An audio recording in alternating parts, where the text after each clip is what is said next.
Ba, ba, ba, ba. Welcome, ladies and gentlemen, to the Top 4 podcast. My name is Peter, supporting the arse, who are live on TV right now at Hey, Goodison Park. I am joined by Robinho, a Manchester United fan. Let me flow, guys. Let me flow. Yeah, man, just having some signs on the weekend. Just enjoying some life, innit? Some signs on the weekend. I'm joined by Oscar, a Chelsea fan. You win some, you lose some. You know what I mean? It's like, you can't win every week. You can't be top of the league all season. So I mean, it's not a good week for me in general. But salute to the panel, salute to Footy Agendas, salute to everybody.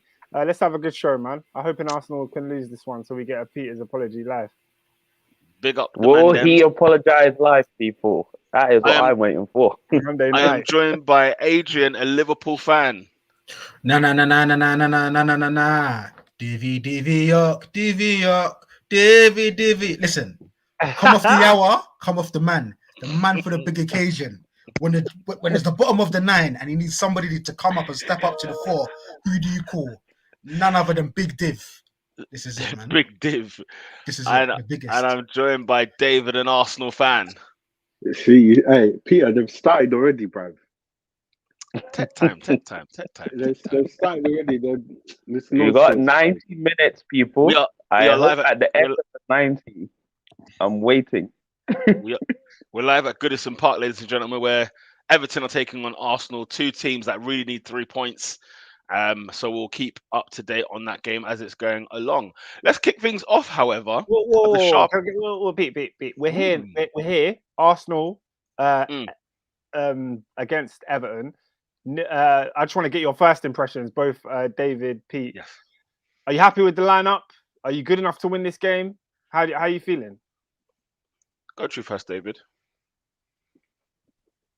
Fam, did Aubameyang get dropped? He did.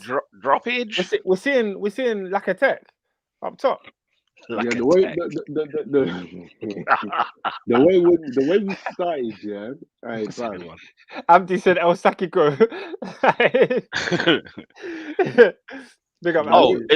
if we haven't learned anything this week, by the way, guys, that Rafa Benitez is not getting the sack this season. That's for damn sure. Pay attention to that Marcel Brand's departure. That's all I will say. Rafa's got his thumb firmly pressed on the Everton board, if you will. Pete, answer the question. What do you think about the team? What we ready? You ready? Yeah, for I mean, we have to. I mean, this team, the starting 11, regardless. Arsenal could have had a makeshift starting 11. Everton are washed. Let's be very, very clear. Let's make it simple and sweet. As for, Granit Xhaka, the machine that just seems to never die, somehow just not only he's returned from 2 months out of a knee. Man's in the starting 11. He's had like 2 training sessions, and he's back in the 11. Gabriel Martinelli starting, Saka as well. Lacazette, Aubameyang. You know my thoughts on Aubameyang. I think Aubameyang is, you play him into form, he'll be all right. Like he'll get the goals at the end of the season. To be fair, never been worried about Aubameyang's finishing as such. But I guess Smith Rowe tight groin. Don't know what that means, but yeah, he's got a tight groin, as well as I want to say who else is not on the bench today? Leno as well. Leno is not even on the bench today. So Kieran Tierney back in. Fair enough. I think it's just to make it fresh. We played Man United on Thursday night, and then just bring up some fresh legs. So I'm looking forward to it. I didn't ask you to list the team. I asked you how does it make you feel? We had so many changes. When you look at the 11, do you feel like you can win away from home? Of course. Right. What's there for me to doubt? There's nothing for me to doubt. I mean, but you have made a statement, and your statement will be, you will apologize to the masses if Arsenal get turned over again today. So, do you know what? You know why I said it though, right? Everton or dross. Yeah, I mean, everybody stay tuned because we're all getting apologies. We're all getting our comeuppance. Yeah, man. Listen, if it is the case, then of course I have to apologize because we're talking about 2 dreadful performances that it probably took in the space of 4 or 5 days. So, anyway, speaking of dreadful performances. Yeah, Oscar, I was going to say, but a team that's. Can I salute the comments before? Because there's a whole ton of comments. I got to big up everybody that's commenting. We love that. Big up Taha. He says, "Big up Oscar, my favorite show stand. There's a lot of us, but there's not a lot like me. So big up the show stands." C1 said, "Divock over Timo anytime." Yeah, To put a ball in Divock that. I concur. Origi is getting the love. Obviously, we'll come on to Liverpool a little bit later. C1 says, "Oscar, are we making Lukaku looking like the Belgian Macy Gray?" We'll get onto that. Bloody hell. Boss Endo says, Robin, your room looks like a GP. I lie. Unless it comes to your mouth, please. It does. It really does. Let's talk about your high blood pressure. You know them ones. So the BMI is too high, brother. Do Do some cardio. Them ones, bro. That Oscar, is what? insane. Oscar, what are the Chelsea lot turning on the big rum? Some definitely are. Some definitely are. Really? You see the 2017 Lukaku memes? They're returning. They have returned, but they're in blue now. I mean, look, since his injury, what has he played? 3 games, if that. Aren't they all off the bench? No, yeah, What's he that? hasn't started a game since October. but apparently he's not informed. He's not informed. He's not informed. He hasn't started a game since October. Right. It's crazy. You know what it is? Like, That's up there with tight grain, honestly. When you're a team that wants to win the league, you can't be dropping points. You can't be losing games. And when you lose games, there's going to be scapegoats. And I think the issue here is Chelsea lost a game against West Ham United, and we didn't really play terribly. Like, we weren't hot. I think a draw was probably a fair result. I don't think we deserved to lose that game based on the situation of how it played out. I think we went there, and obviously Chelsea fans, our biggest fear is that we're not going to be able to score, especially without Lukaku, without like effective creators in the team. We had Hakim Ziyech this week, but he sometimes blows hot and cold. You never know which Ziyech you're going to get. So we're just like, how are we going to score goals? And when you go in at half time and you score twice, you're like, oh, okay, we've got the best defense in the league. We should be able to see this out. We should be able to ride whatever wave West Ham throw at us. We should be all right. But stupid mistakes cost us this game. I'm going to get onto those stupid mistakes. Welcome to the Arsenal camp. I want to get onto the stupid mistakes, but I think because everybody in the comments is talking about Lukaku, we may as well start there because everyone is chatting about him. Footy Agenda says, you lot thought I was joking about Mikel Antonio being better than Lukaku. Footy knows ball. Remember, Peter, I said that to you. We was watching a game together earlier on this season. And I said, why does Antonio offer more than Lukaku? I don't get this. C1 says, I ain't telling on Lukaku, but we played to his strengths, which is frustrating. We ain't playing to his strengths. We ain't playing to his strengths, which is frustrating. We aren't playing him with our best creator, and he's just being used as Giroud, which isn't his best strengths. Taha said, I heard certain man saying Mount will outscore Lukaku. At the end of the season, that's painful. That's painful. And Mount's not known for scoring. Class, that's crazy. Get that fat lump out of here. I said he never changed from the game at Anfield. He's been asked for time. He's 100 mil and he's 28 as well as Prem proven. Oh my goodness. Oscar, what was his injury? What was his injury? It was like a knee tweak or ankle. His ankle got chopped. Yeah, we had a game in the Champions League and he was in the box. His ankle just got rolled like. Okay. Is that when him and Werner came off? Was it? Yeah, when they both got injured. Yeah, think about how long ago that feels like. Yeah. And he hasn't started the game since then. So people are getting on his neck. I think because when he comes on. Obviously, Chelsea are used to playing the false 9 without him. Havertz plays there, and Havertz roams across the front 3. You can find Havertz on the left. You can find him on the right. You can find him in the middle. So he's everywhere. Well, the lack of presence in the middle is an issue, but he's all over the gaff. With Big Rom just stands there. He just stands there and waits for the ball. And we don't have passes in the midfield. Our midfield yesterday was Jorginho and Ruben Loftus-Cheek. Neither of them play like through balls. And then the wingers were just trying to cross, but he's the only man there with 3 West Ham centre-backs. What are you supposed to do? I want to ask any of you lot, did you lot catch the game? Obviously, Lukaku came on in the second half. We were 2-1 up when he came on, ended up losing the game 3-2. So what were your thoughts on the little that you saw of him? And is it something that we should be concerned about as Chelsea fans? I wouldn't be. I definitely wouldn't be. I think, that's why I asked what was the type of injury, but just because I think, he'll be somebody who'll come back into his own element over time. look, Chelsea, as you said, Oscar, you win some, you lose some. You've been on a great run. You've had, a lot of games where you haven't lost at all. How many games have you conceded 3 goals in a match, or 2 goals even for that matter? Um, I think as well that I don't think David Moyes said West Ham weren't even that good.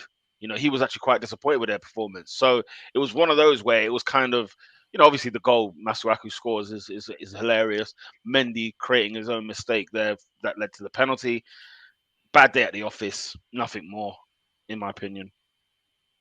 Um, I I guess think for me, I want to get Adrian's opinion. Actually, I was going to ask you, AD.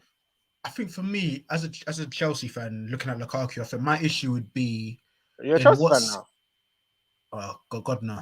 If I said he said as a Chelsea fan. I said, yo, okay. I like to get on trains in London. But anyway, Wow. my concern looking at Lukaku would be how do I play through this guy? How do I get the best out of him? And what does that look like in terms of the team selection behind him? Because Hudson-Odoi, Ziyech, Pulisic, Mount, Havertz, they all give you different things. So if I was to ask you, Oscar, like, what's the best, like, of your options, who would you like to see Lukaku play with? That varies from week to week to week to week to week. So what happens is that A, you're not playing to his strengths, and then B, there's a lack of consistency, there's a lack of rhythm, there's a lack of synergy, wherein he doesn't necessarily know what to expect from certain players. They in turn don't necessarily know what to expect from him. And it's very kamikaze, very chop and change. So I think what you found is, in addition to the injuries, in addition to sort of style of play, you've also got a bit of turbulence in terms of who's actually playing with him. I think at Anfield, not Anfield, but it was a game I think he played up front with Timo Werner, wasn't it? So just different things all the time. So I think it's that. Actually, that happened twice. Man City and Brentford, he played up front with Werner, and it didn't work either time. I'm very shocked. So I guess there's more to it on this Lukaku front, because I just thought necessarily it's his form, but I thought I say form as in he's still gelling to get back into the side. I'm amazed that Chelsea aren't finding like it's football's a simple game. I know it's not easy, but it's a simple thing. And it just feels like Pulisic, for me, I love Pulisic so much. I think he's a fantastic talent. He's a street baller, and I like players like that. So I always feel like when you talk about the runners and everything else in and around, I'd love to see Pulisic, just behind Lukaku. I think you could make like some serious gold dust out of that. But that's just my opinion as an outsider. Lukaku and Pulisic haven't really played together this season. We haven't really seen that combination just because of injuries. I've kept them both out. So there's that. But like Adrian was saying, there's sometimes I look at him and I think, oh, we need to play a creator with him. So we need Cho. And then, we play that and it doesn't work. And then I'm like, oh, maybe we need to play a runner with him. So let's play Pulisic. Maybe we need a goal scorer with him. So let's play it. So it's like, Tuchel needs to figure it out. And I just want to put up a stat, because at the beginning of the season, Lukaku was banging for Chelsea. Like this, none of this was his fault. Simon Johnson, who's a journalist, he put up a tweet on the 14th of September. He said Lukaku has scored 4 goals for Chelsea from just 6 attempts on target. So this was, I think, after the Arsenal game. We played Villa. He scored twice. He was scoring goals at a rate that was ridiculous, because if you give him chances, he's a good finisher in and around the box. I trust him. Since then, we have not created chances for Lukaku. There's not been in this time where everyone's saying he's poor. You can't do a miss compilation of Lukaku. You can't find it. He's not getting the chances to miss. So it's a Tuchel issue. It's an issue that lies at his door, in my opinion. And until Cover comes back, it looks like he was the only person in the midfield that was threading in balls. But Oscar, I've got a question for you. Go ahead, bro. Because obviously, like in the time Lukaku was injured, obviously Chelsea scored a lot of goals. Yeah. Did you look better? Did you look like a better, more well-oiled machine in the time when Lukaku was out of the team? Yeah, we look like a better team. The thing is, we created a lot of chances. Yeah. And I put that down to the fact that Hudson-Odoi was in the team. Because Hudson-Odoi got that run of games after Lukaku got injured. And we had games where we dropped points. Even Manchester United would drop points. We should have scored 3 that day. We had chances to score. We dropped points against Burnley. We should have scored 4 that day. Like, we should have scored so many. But, and when those games happen, when you're creating bare chances but you don't win, I'm less angry than when we have games like Watford, where we're terrible and we're not creating chances. But but we're winning. You know what I mean? So there are hella comments. I want to hear David's opinion on this too. But let me read some comments. But big up Lola. She says South London blood in Antonio. That's what's making it better than Lukaku is spending his time downloading that Yankee accents. Oh my goodness. Have you guys heard Lukaku speaking right now? It's on another level, isn't it? You're faking on the real. Sounds like P. Diddy. So you're tweaking. But by the way, Man, y'all be tripping, y'all. Lukaku is doing the life. Like he's doing London lifestyle. Yeah. He was at I saw about the concert. He was at WizKid. He Yeah. was chilling with Stormzy. Oh, was that 3 shots of tequila live show? Yeah. He was doing. That's He was doing the, the push. that was the bizarre one. That one. He was chilling with Lippy and Moggs. Yo. Hilarious. Yeah, I'm trying to get to as many comments as I can. Footy Agenda says 6 for 3 with bare power, sneaky pace. Wants to play like an inside forward when he has trash first touch. Play to your strengths. Ian. Yeah, man. David, what's your thoughts on this? On this Lukaku brother? Obviously, on Saturday, was it Saturday? Yeah, I didn't actually get to watch the game. Man was on CCTV, bro. So Hey. it was a bit mystical, bro. I got to watch the highlights. Yes. Yeah, Mendy had a howler in it. Let's go there. I know Peter wants to go there. Let's go there. That's what it comes down to, bro. Why does Peter want to go there? Peter definitely wants to go there. Because you've been waiting for 2 years Listen, for this moment. I'm a gentleman, ladies and gents. Look, he made a mistake. What am I going to say? What am I going to come out here and say? Do you know what I'm saying? The same way I talk about consistency. Look what he's done in the last 6 months, and he's had a ricket. Okay, fair enough, but that's about it, really. Yeah, It was it does happen. Where was his defense? Is the question he's probably asking. Yeah. Where was the support? For which Nah, goal? I would have asked that, to be fair. Because he took a heavy touch. He took a touch, and there was obviously anything. nothing. There was nothing there, innit? There was nothing there. No, I'm saying if it was him, innit, he'll probably ask the question. Where was the support? Let's be frank. The pass was horrible. Like Jorginho is, in my opinion, 30% to blame for that first goal. The pass was shocking. Then when it comes to guys, we need to. My red card is out. It's out. huh? Peter, that's the third best player in the world. My red card. Sorry, no. What's the third best player in the world? Sorry, no. I'm talking about the Arsenal game. I'm at Goodison at the minute. Oh, okay. I need a red card. I need a red card. What's going on? The one who I gave yellow about 3 weeks ago, who was on orange last week. What's he done? He's entered red. He's entered red. What's happening? I'm done. I'm done. Why? How many goals has Thomas Partey scored in his career? How many of them have been from outside the box or long range, for that matter? Oh, he just lost one over. He's done a rugby kick. He's got 3 points. He scored a conversion just now. Even Aubameyang is looking confused, cause he scored a conversion. I'm fed up. Did you? By the way, I need to bring it together because I saw him talk on via the media. Oh, we have to talk about that. Okay. We need to talk about that, but we'll get onto it later. We need to talk about that later. As always, guys, if you're watching, please like the video. Last week we didn't get so many likes. People were commenting, but they weren't dropping likes. Please like the video. It looks like this. It's the like button looks like this. Just hit that. It don't cost nothing to show. We're not asking for money at this present. You know what's fun? You know what's interesting about YouTube? What YouTube need to change on YouTube? If you're hearing, man, take it in. If you've got the full screen on YouTube, because how many man watch YouTube videos on full screen as opposed to with like the tab here? The fact that you can't like the video when it's on full screen, so you don't even think to like because it's like, man's watching. I'm trying to. You can't sub. I can't sub nor flipping like the video whilst it's on the full screen. It's all long.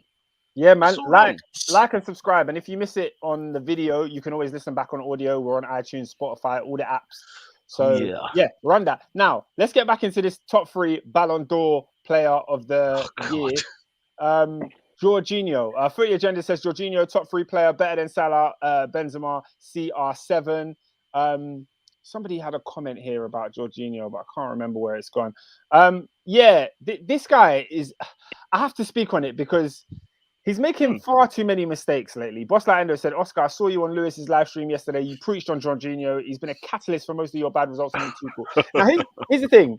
Chelsea on the Tuchel have been a very good side. Yeah, we've been a very good side. But we have lost games. We've lost about 5 or 6 games. And Jorginho mistake is at the heart of every one of those games. I kid you not. Yeah. You guys remember last weekend at Manchester United, we should be comfortably beating United. Comfortably. They weren't scoring for love nor money. The only reason they scored is because Jorginho decided to assist Jadon Sancho. This Saturday, West Ham. Before that, PR, you remember Arsenal rolling up to Stamford Bridge? Mm-hmm. What happened that day? Jorginho decides to pass the ball into the net, pretty much. And then, Emil Smith-Rowe is left with a tap-in. We faced West Bromwich Albion, and Jorginho was shocking that day. Probably his worst performance in a Chelsea shirt.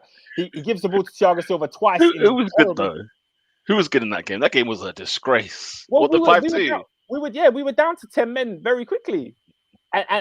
Sorry, Robin, just before you go, the last one is Aston Villa, last day of the season, gives away a penalty. We bottled top 4. Luckily, Tottenham already bottled it. So we didn't actually miss out on the Champions League. But this is just happening too many times for a guy that's supposed to be world class. And obviously, we understand why he's in this Ballon d'Or list. He played a big part in the teams that won trophies this year.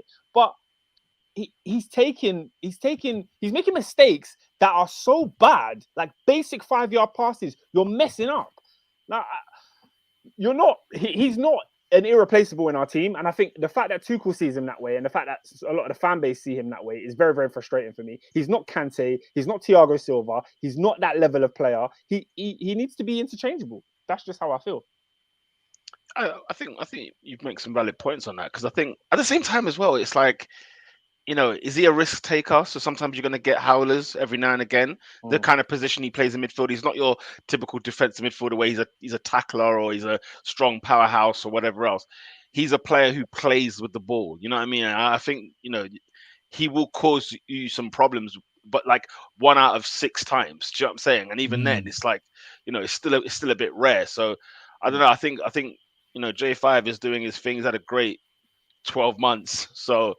I don't know. You may have a point, Oscar. You might be right there, but I don't know what Chelsea have to offer in replacement of him that you think is a more viable option. The issue is we don't have a D. He doesn't have to do what he does. To be fair, you can just change the style. I don't think it has to be what he does. I think we don't have a DM. We don't have a natural DM. We play this Regista as a DM who doesn't offer us much defensive cover. So. It's frustrating. So when you look at how football is judged and how people are viewing it, like people are watching the big games, isn't it?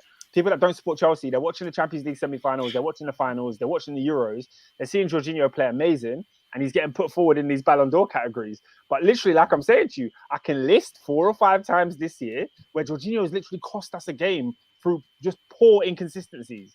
Like, it's frustrating, man. It's really, really frustrating. For sure. Let me read a few more comments on this game. I want to get onto West Ham as well. Footy Agenda says, I've been impressed with Jaron Bowen. Industrious, has good pace, great ball control. I think he's a player. How old is he? He's a very good player. He's a very good player. It suits West. Like, big up David Moyes. I don't know how he does it, but, his recruitment at West Ham has been brilliant. And he's got the right pieces in the right places, if that makes sense. And yet... And also, more importantly, like with those players, he's making it work. Because I think he's had some of those players when he was there the first time, and then Manuel Pellegrini was in there and it didn't work. And yet he's come back and he's people like Lanzini. I thought we would never see him again. I never thought we'd see players like that in the West Ham shirt because of how West Ham were, when before David Moyes came back the second time round. I remember West Ham were a bit of a dire strait. They were a bit messy. They were a bit Everton, if you will. But yeah, it just seems so amazing how they sort of, sorted it out, kind of thing. And yeah, I'm so impressed. By the way, West Ham have beaten the top 4 this season. In terms of the top 4 that we think are going to win the top 4 in all comps, so not just in the league, but in the cups. They've beaten Man United, they've beaten City, they've beaten Chelsea, they've beaten Liverpool. So credit to, if you're a West Ham fan, massive. It's been a great season even with Europe. No, David Moyes was doing his thing, and I think this game's a bit weird because I don't think West Ham were amazing. I just felt like Chelsea were more off, if that Yeah. makes sense. A So- draw was a fair mistakes. result. Draw was a fair result. Yeah. Neither Yeah. team was good enough to win that game, in my opinion. And But Mendy they're was doing their very- thing. Yeah, man, they're doing their thing. They're doing their thing. You force mistakes, isn't it? You force mistakes. Good pressing, and Masuaku just taking that whatever cross shot, whatever that was. I think Mendy doesn't move his feet, which annoyed me, man. If he moved his feet, he could have got to the ball very easily. He didn't, and he just threw his arms out there, thinking he could clear it. Do you think he had time? You think like with how quick it came to him, do you reckon he had time to adjust? Well, look, he thought he Because was going in for a cross. Yeah, well, I think he exactly. telegraphed it. Yeah. He thought he was going in for a cross, and he waited. He's waiting for Yeah. a cross, and it doesn't dip. It doesn't swerve. Sure. It's good to see West Ham, by the way. Their stadium now feel a bit more like Formidable. This is the you're coming to the. You know what, though? Okay, I was at the game, and I do want to say David. I was a bit disappointed, man. The Hammers fans, they weren't giving me the energy.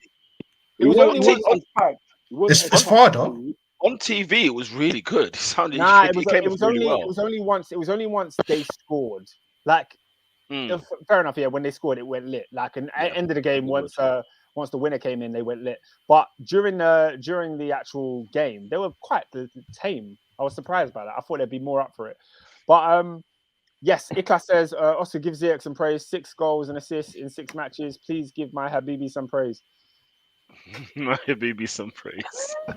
He's got a great left foot on him, man. And that assist for Mount's goal. Mount's goal, by the way. Mwah. Oh, Chef's delish. Chef's kiss. Delish. Although at the same time, I'm a bit like, why on earth? Is, Me and like, David why- had the same reaction. What is it from the cross? We talk about the cross. Oh, that's mental. Arsenal. Arsenal just doing a madness, bro. Then you nearly conceded twice in like 2 minutes. It's a carbon copy of the Man United game, bro. The Everton fans, obviously, 27 minutes, they're taking their march out of the ground, of course, marking 27 years without a trophy. Oh my So goodness. the fans are leaving. But Everton on the press, they're looking good at the minute. Arsenal earlier on, Bukayo Saka, I think he's even still limping now. It should be taken off because he's not fit. He's definitely not fit. He was knocked in earlier. That's why I put it in my hands because he was down for like a good 5 ages. minutes. So, The thing yeah. that worried me is that Nketiah was the one warming up. I thought, what's happening here? Because he came on at Old Trafford. I was asking questions, and he's coming on today. There's a situation that's just going on now. I believe it's Godfrey has stepped on Tomiyasu's head. He's literally- yeah, so it's like they're going for a tussle. Yeah, There's might a bit be. of a tackle, and he stepped on his head. And So like it's a follow through, yeah. VAR check. I think it would be very, very harsh. Is there a follow through? Pretty Jenny says Godfrey nasty play. Lola's saying it's a red. I don't think it was a red. I think in slow motion it looks horrible. It looks horrific. However, it's not intentional. He won't go off. I didn't think it was intentional. Yeah, he won't go off for it. Lola says that's some bull. Godfrey stamps on Tomiyasu's face. See, the thing is, you shouldn't get carded for that because if it's not intentional, like an accident, you know what I'm saying?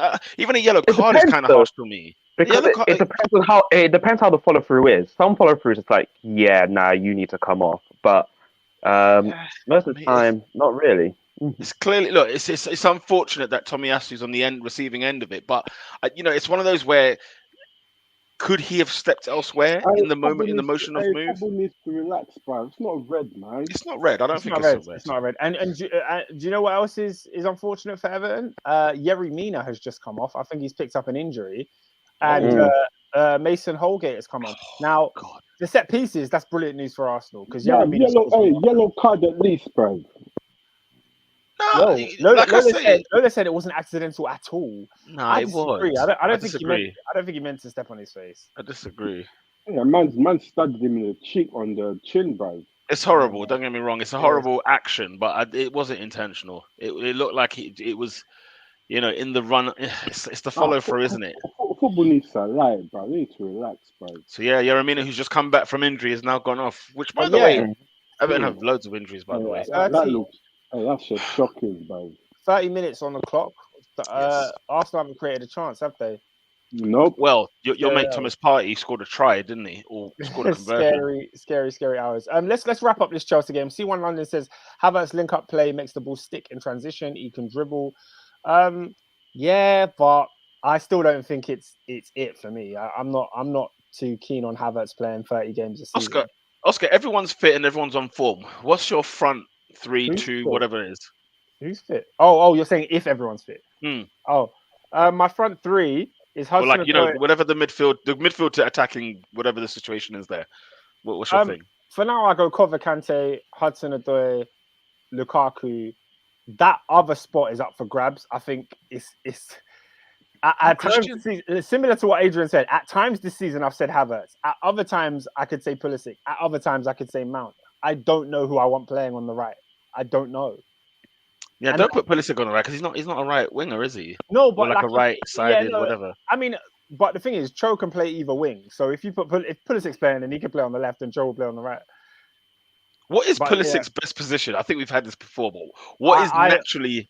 I his would best? play. I think he's the advanced 10. I think. That's what I thought. Role. I prefer him centrally. I think because he dribbles so well, he draws players in, and when you do that out wide, it's like you draw them in, and then what? Honestly, the Pulisic you lot had last season at the end of was it last season? No, the year before. Lockdown.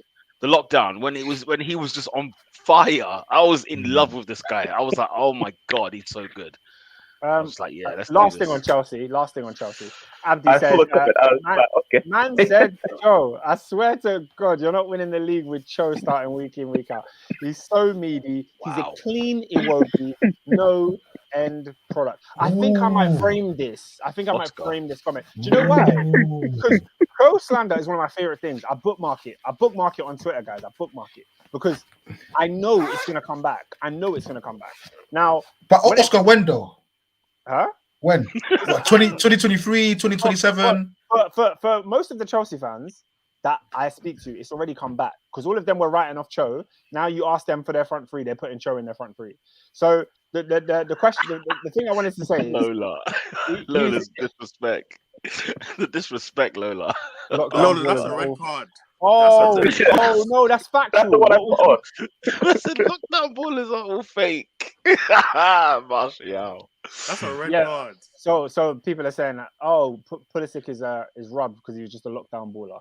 He's a fraud. Man. Who else falls in that category? Is there any other lockdown ballers? Martial. He was good. He was good in the lockdown. Greenwood was clapping in lockdown. Can't lie. Bamford? Was Bamford another one? Potentially. Might as well throw him in.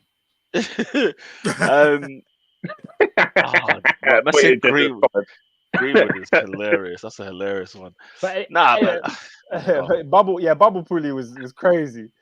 Bubble Pooley was crazy. I love it. In the bubble. I love it. I said Bubble Pooley. I always call him playoff Pooley because he only plays well at the end of the season. Oh dear. But last few comments on Cho. Boss Lino says, "What's Cho ever done? He's dead." Wow! How? What am I hearing? I think he came into Chelsea's side this season and he created a lot of chances for us, man. He made us a team that looked like we can score goals. Obviously, the finishing was shocking from him as well as the other players. So time will tell, man. Time will tell. C1 says Cho playmaking is very good. He creates a lot, bro. He's a creative machine in a team that doesn't really have anyone. Fair play to Ziyech. He's turned up in the last couple of games, but it's him and Cho. They're the only creators in our team. So, Abdi's point was, I swear you're not winning the league with Cho starting week out. I don't think we're winning the league anyway. So my thing is, let's play Cho. I'd rather play him than flipping Burner, where I'm not going to win the league and I'm not going to get a player developing into a player that could eventually win me the league. So, Oscar, why do you think you're not winning the league? I don't think our team's good enough. I haven't all season. And like I was saying, we've got players like Jorginho who are great players on their day. I expect inconsistencies from them, and I expect the performances that we got on Saturday. I can't look at this City and this Liverpool team and see the amount of runs that they're going to be able to put on for a long stretch. I know City are going to win 20 games in a row at one point. I know, look at the run Liverpool's on. They're slapping everybody 4-0. And even against Wolves, it should have been 4-0. It was only because of finishing that it wasn't. So I don't ever see that from my team. We've got a run of games now in December. We've got no real tough games. We have to win every game in December. Will we? We won't. We won't. So I just don't think we're going to win the league in that respect. Oscar, I'll give you an update on what's going on at Goodison. I mean, Everton are just in our half. They're in our half. Like legit, 1-0's coming, you know. Like 1-0's coming. The defending is comical. It's not. I don't think it is. Nah, the thing is, they can't finish Everton. That's the truth of the matter. I don't think they're even peppering you. Like, they're not peppering. But Oscar, it's not like, Oscar, under no circumstances, my attacker be in their half. Bro, the ball has not left the box, man. The ball does not Is go it because they've further. got a certain Brazilian up front? In terms of what? Come on. This is a carbon copy of the Man United game, bro. Just defending. No, it's not, David. You lot were on us in the first half, man. Nah. Bro, Ernest, we scored that cheap goal. What happened the rest of the first half? Nah, that ain't it. That ain't it, y'all. I'm not going with Arteta's a weirdo. He does that. I'm not going. Well, Arteta made it clear post-match against Man United that when we scored, everyone just sat back. So he made it sound like you, man, why are you not doing this? So that's another question up for debate. Which I don't know his tactic though. No, clearly it's like not. it happens every time you go 1-0 up. Every time Arsenal go 1-0 up, I feel like they're on the Stoke thing, bro. But here, listen to what he said. I think what he said it should have really opened our eyes to the situation that the players themselves are. You know, what I saw was a bunch of anxious players at Old Trafford. They were just making silly mistakes. They're a young team, and I know we can't keep saying it week in, week out. But if Arteta's saying, you know, every time we score, we kept, you know, bringing them out, because I think even the who, is it a journalist, whatever, the guy speaking to him, the interviewer, was saying, was that not your tactic? And he was like, no, of course not. We want to go and take the game, is what he said. We want to take the game. Do you know what it is, Pete? So that told me a lot. It's just a lot more regular when I watch Arsenal. Like I feel like you lot's setup is so defensive that I wonder how you're gonna score a lot of the time.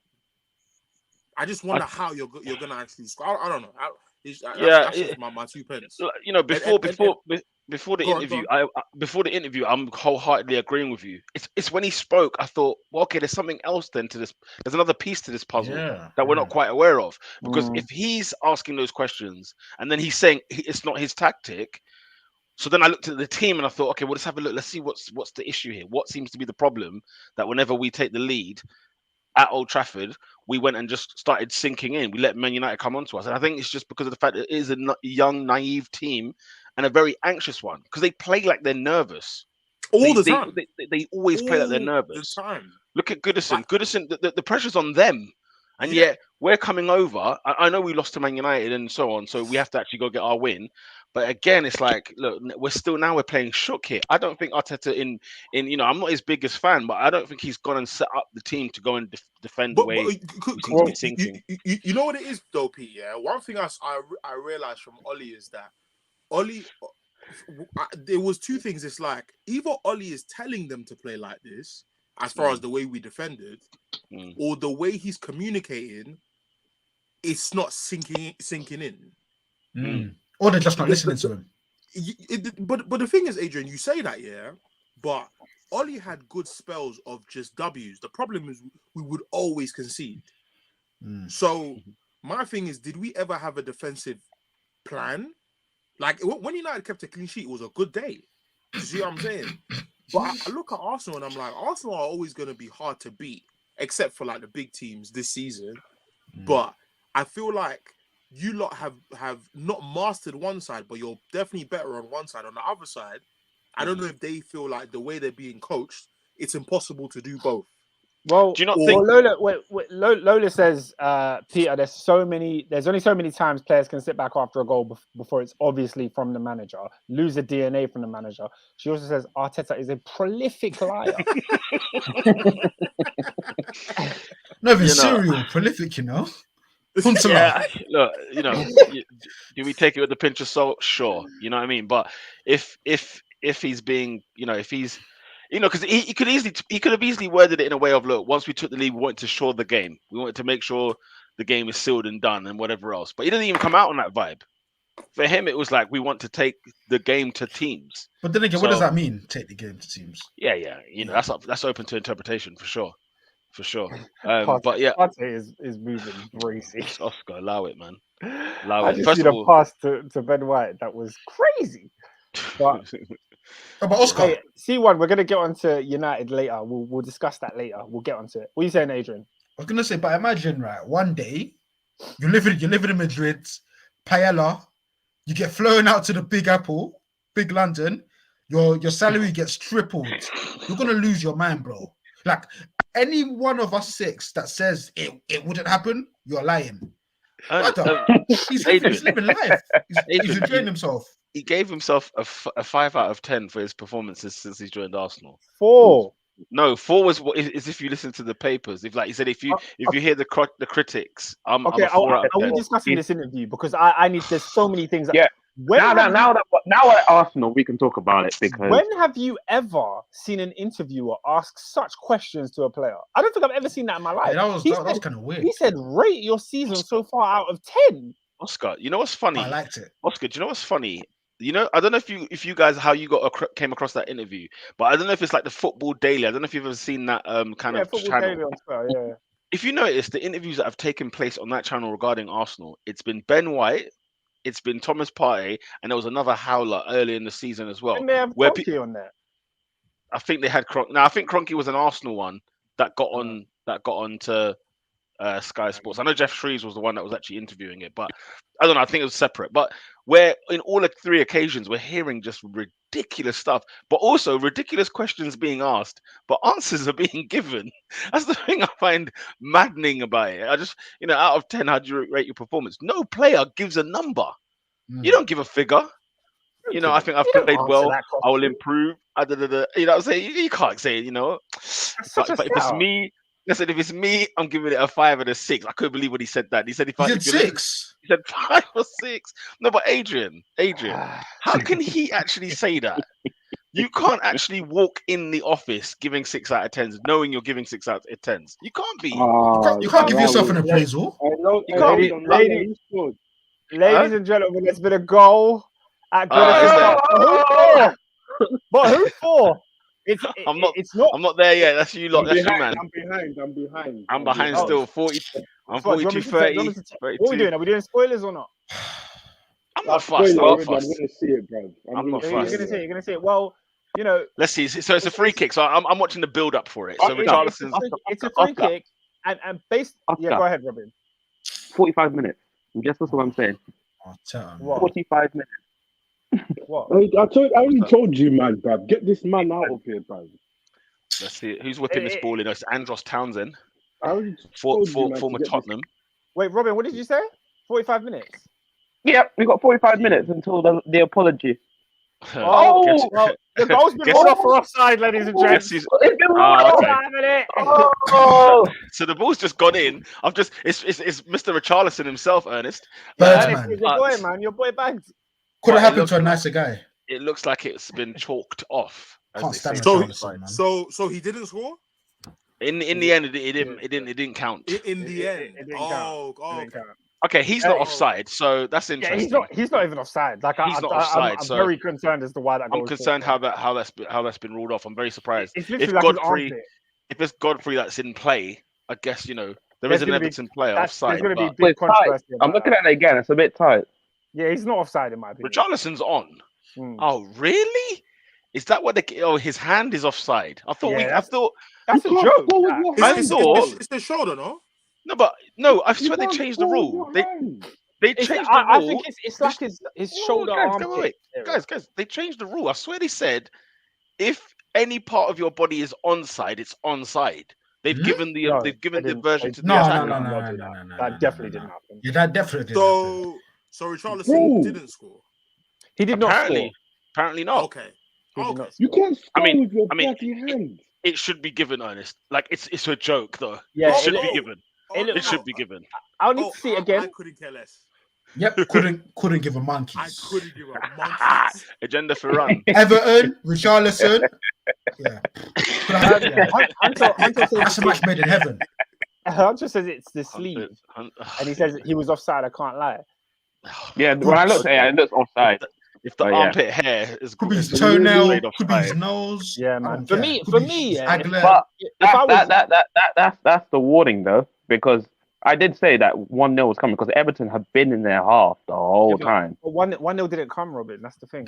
I know. I'm saying it's a warning. Did you not hear me, Oscar? I said it's a warning. No, I'm joking, man. I'm joking. If you're watching, please like the video as per usual. A lot of people commenting here. Obviously, a lot of people wanting Everton to win. Big up Boss Endo saying up the Toffees, even though he's a Liverpool fan. That's Even though he's a crazy. red. He wants the apology. That's why. Is the hate, does the hate run that deep? Yeah. No, he wants the apology. Oh, People just want to hear the apology, Now we Peter, do. I for one don't want to hear no apology from me. bro. I need Everton to rock. Bro. Like, it's a madness, isn't it? Teams that need to break records, teams that need to come out of ruts, teams that need that miracle. That need a miracle. What am I seeing? You know them ones. Oscar, it's 45 minutes into stoppage time. My team's on the ball down the other end, so I want to know what on earth has happened since. It's oh God. I'm not saying Galazzo, you know. Hey, what's happened? Golazo. It's a Golazo. goal for Arsenal. Martin Oh, Odegaard. in the fields. That's what we're talking about. My goodness. number 10. And I can't lie, it is beautiful play. When you see it, you're gonna love it. Oh, is it delish? All right, It's that man back in action. He's back in the team. It's Kieran Tierney with a world-class assist. World-class assist. Oh, there we go. Thomas, he's spreading it to the left-hand side. Fantastic stuff. Oh, is it a volley as? Oh, it's a volley as well, John. It's a beautiful. Hey, this stream is late, cuz. My stream. Listen, I'm still on 46, 42, mate. I am lagging. I am lagging. See, even you've seen it before. I mean, let's see, Tierney down the left-hand side. Coleman-esque. Oh, Martin! Brilliant goal. Oh yeah. Ozil touch. Oh, that was beautiful. It was a Seamus Coleman, a Leighton Baines cross to an Ozil finish. That's what that was. That's exactly what that was. Anyway, I think we can get going on to another game. Last couple comments. Boss that Ender says, Ernest, why don't you care? Arsenal are your competition. He also said, he says, Ernest, I'm half Evertonian. Liverpool and Everton is a friendly rivalry. I have love for Everton. It is friendly, to be fair. They go to the games together. It's the most pointless derby in the league, bro. I said it's the most pointless derby. It's just brother and sister arguing. Yeah. Family bragging rights. I said the family grow up. When you grow up in the family, half of the house is Everton, half the house is Liverpool. Is it true? The whole house is hey. The entire house. Is it true, Adrian? You might be able to clarify this. Is it true the reason why Jamie Carragher wore long sleeves because he has an Everton tattoo? Yeah, no, I think he dispelled that. Oh, did he dispel it? Okay, because I always heard that's why he had long sleeves. Oscar, let's go over to, since we're talking about Adrian, let's go over to Molineux, where Liverpool clutched Divock in the dying moments of the game, makes it 1-0 right at the death against Wolverhampton Wanderers. Tough game for Liverpool. They came out in the end strong. Adrian, your thoughts, man? Yeah, tough game. I feel like I've started to see different sides of Liverpool. Obviously, we've seen the swashbuckling, 2016 to 2018, where you score 4 goals every other week. You know, it's nice and dandy. I think this is the first time this season, because I've asked this question so many times. I've asked it against City, I've asked it against Chelsea, I've asked it against Brentford, I've asked it against, even Brighton. When the going gets tough, when your backs are against the wall, who's going to step up out of the parapet and do the thing for you when you desperately need it? Because why does Adrian talk like a pastor, man? It's always these phrases. No, because when your backs are against the wall. When your backs are against the wall, bottom of the 9. It's 11:59. The clock's about to ding. Because I look at sort of 2019 season when many times. What does bottom of the 9 mean? I need clarification. I think it's a baseball term, right? Baseball, yeah. It's like the 9th inning. It's the end of the 9th inning. Bottom of the 9th. Bottom of the 9. Oh, I love it. God. Babe Ruth. Yeah, That's man. A down. And then for me, this is where, you know, the whole term mentality monsters. This is where this is showing your championship credentials. This is it, man.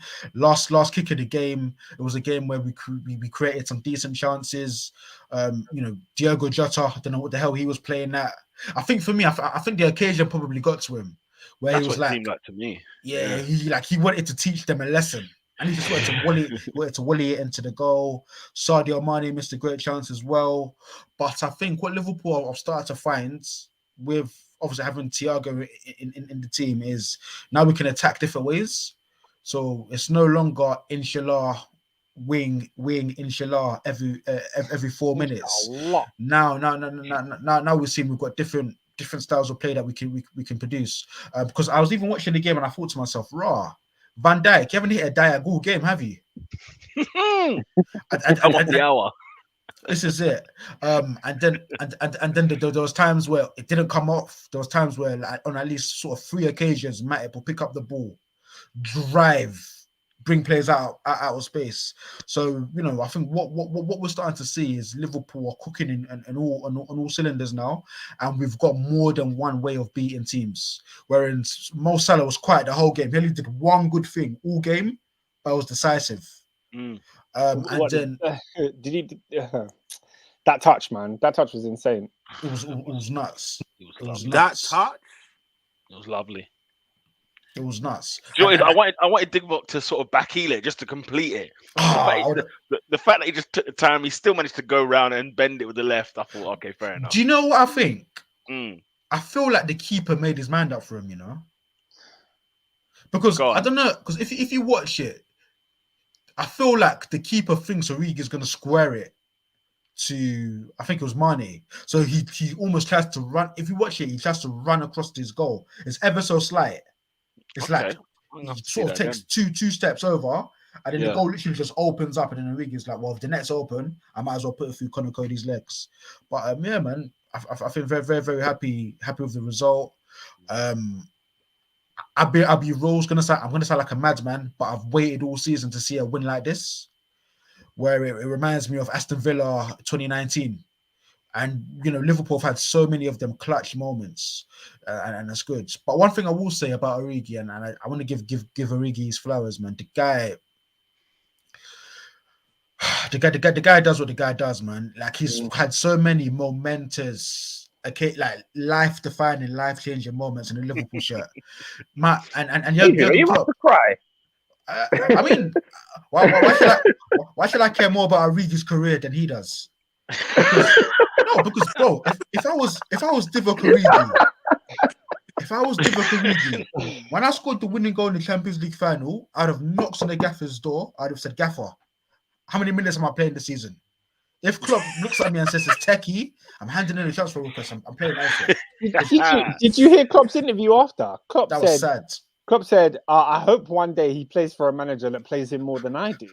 That's a crazy statement. Yeah. Do you know what's mad about him? It's because of his age. You don't think about it, but he's actually still a young lad. Like, he's still got years. Okay, what is he, 26? 26, yeah. So he's still got a good 5-10 years at this. Yeah. He's got a good time. Good time. And I've been screaming. I genuinely, I think he's a 15-goal-a-season striker somewhere else in the league. Maybe not necessarily at Liverpool, but I look at a team like Brighton. I look at, you know, there's teams in the leagues where, in my opinion, look, I'll be real. Arsenal. Yeah, I'll be real. Arsenal. Divock Origi. He might not necessarily give you like the work rate that you need, but yeah, no, I don't. Do you know what? Yeah, I wouldn't have him. Yeah. I don't think I would have him at Arsenal. I don't think he would get. I don't think he'd be the right move. I don't think Arsenal should buy him, but I think he could score 15. I mean, Tammy scored 15 goals in this league. I think Divock Origi is a similar level talent. Like, probably better finisher. So yeah. David, big up David. He says Wolves defended well in the game. Now, personally, I didn't watch the full game. Obviously, it was 3 p.m. kickoffs, and you know we can rant about that if we want to. But I saw the highlights, and when I watched the highlights, I looked at this game and I thought Liverpool should have scored multiple times. Like Boss Back Endo here is talking about the Jota miss, and in my opinion, what one? Which one? There was another header. No, we know which one he's talking about. Yeah. I was in. I mean, you say that the header was almost just as bad. Fair enough. In my opinion, I will never say a team defended well if it feels like the clean sheet is out of their control. I feel like Liverpool were missing chances that they were carving Wolves open. I feel like they should have won 3 or 4 yesterday. I hear what you're saying, but for me, I feel like I'm never gonna say that that's ever a team's game plan to sort of live on the edge. But I think looking at the first half, what their tactics seemed to be was because they defended stallionly. There was times where Connor Cody had a good game, Roman Saiz done good bits. Even Max Kilman, I can't stand. I don't know why. I just don't like Max Kilman for whatever reason. Even he had a good game. And for me, it looks like what their tactic was: get into 0-0, frustrate Liverpool, and then hit us on the break with Adama Traore. And there were times where, and obviously you guys know my affection for the guy. I was an Adama watch, and I feel like we kept him quiet because we gave him special attention. Like there was literally on 3 occasions where they tried to set him away, and we fouled him and picked up yellow cards. But Oscar, I think Wolves defended well. And don't get me wrong, they rode their luck. But it was a tough afternoon, man. Hey, It was a tough afternoon. SW6 is pure passion. I said, nah, Wolves did defend well, man. Cody, body on the line, war hero status. Come on, what is this? Saving Private Ryan? No, man. It was still like, as much as we talk about the miss, we have to talk about the defending as well, because it was unbelievable. Like, if you're the Wolverhampton fan, you probably say, "My God, Cody, what a man!" If you're the Liverpool fan, you think, "My goodness sake, what?" If you're the Wolverhampton fan, you're screaming at your goalkeeper, like, "What on earth are you doing?" But he had one howler. That was it. Yeah, they had one howler. I mean, it should have cost. I would say Sar's a decent keeper, to be fair. They've done well to replace. They've replaced. He is. He's not a fullback though. Why was he in a fullback position? Yeah, that was wild. What's going on? Look, they've replaced Rui Patricio. People probably didn't even notice he'd left. The Jota miss was blasphemous. Big up C1. Nims is also saying that Jota miss. Yeah, the Jota miss was hype. But yeah, man, he's got balls of steel though. Liverpool do what Liverpool do best. I'm going to read some more of Footy Agenda's comments because I believe he's a Liverpool fan. Has he ever confirmed that, or did I just make that up? No, I think he's a Liverpool. No, he's Liverpool. Van Dijk pinpoint diagonals to Salah are cash money. This should dispel the notion that Liverpool's defenders being out last season didn't impact the offense. But you started playing midfielders in there anyway, so surely you should have played them same passes. Free Agenda says Massive will be going out on an adventure. He probably has no idea where he's going with the ball. There was a time last season where we saw Henderson and Fabinho at centre back. I think why don't them man play Diags? No, but those are moments in history that will go down. You will be telling your kids that this actually happened. I'll never tell my kids about Jordan Henderson. No, but man, I kid you not though. There was a game in the aftermath of Van Dijk's injury. I think it was West Ham at home. Gomez tried to diag, yeah. It got caught in the air. I'll never believe it. I'll never forget. Like the wind swallowed it. So by the time it got to the other end, the defender was just there to head it away. I said, yeah, guys, this ain't it. Not everyone's got that tech. Nah, not everyone's got that tech, man. Oh dear, but yeah, Liverpool, marching on. Oscar, it's weird because you started the weekend at the top. You're now third, if memory serves me correctly.